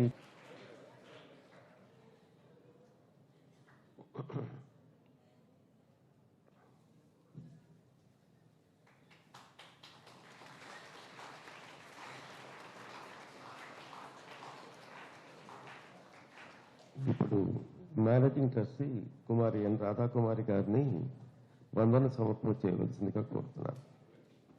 Completion of the annual Foundation Day celebration of Sivananda Supada Foundation today, I would like to propose a hearty vote of thanks to all those who attended their support, extended their support and help in different ways.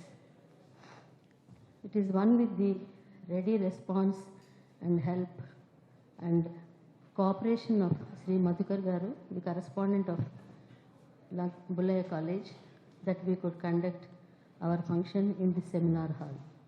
Our foundation is grateful to him. The principal, Sri Chakravarti Garu, Dean Rajarao Garu, and our vice principal spared no effort to extend all the available facilities to us. Our heartfelt thanks to them. We thank our own home team who have organized this event. Special thanks to Sri Swami Garu and Satish Hindu Garu. It is our good fortune that we could get Sri Raka Sudhakar Rao Garu, an eminent journalist, very popular YouTuber and a great social worker in the past. He was kind enough to readily agree to us and come all the way from Hyderabad in spite of his busy commitment. We pray to Pooji Guruji to shower on him the choicest blessings for good health and long life in the interest of our nation. I thank all those who attended this great event. Thank you, one and all.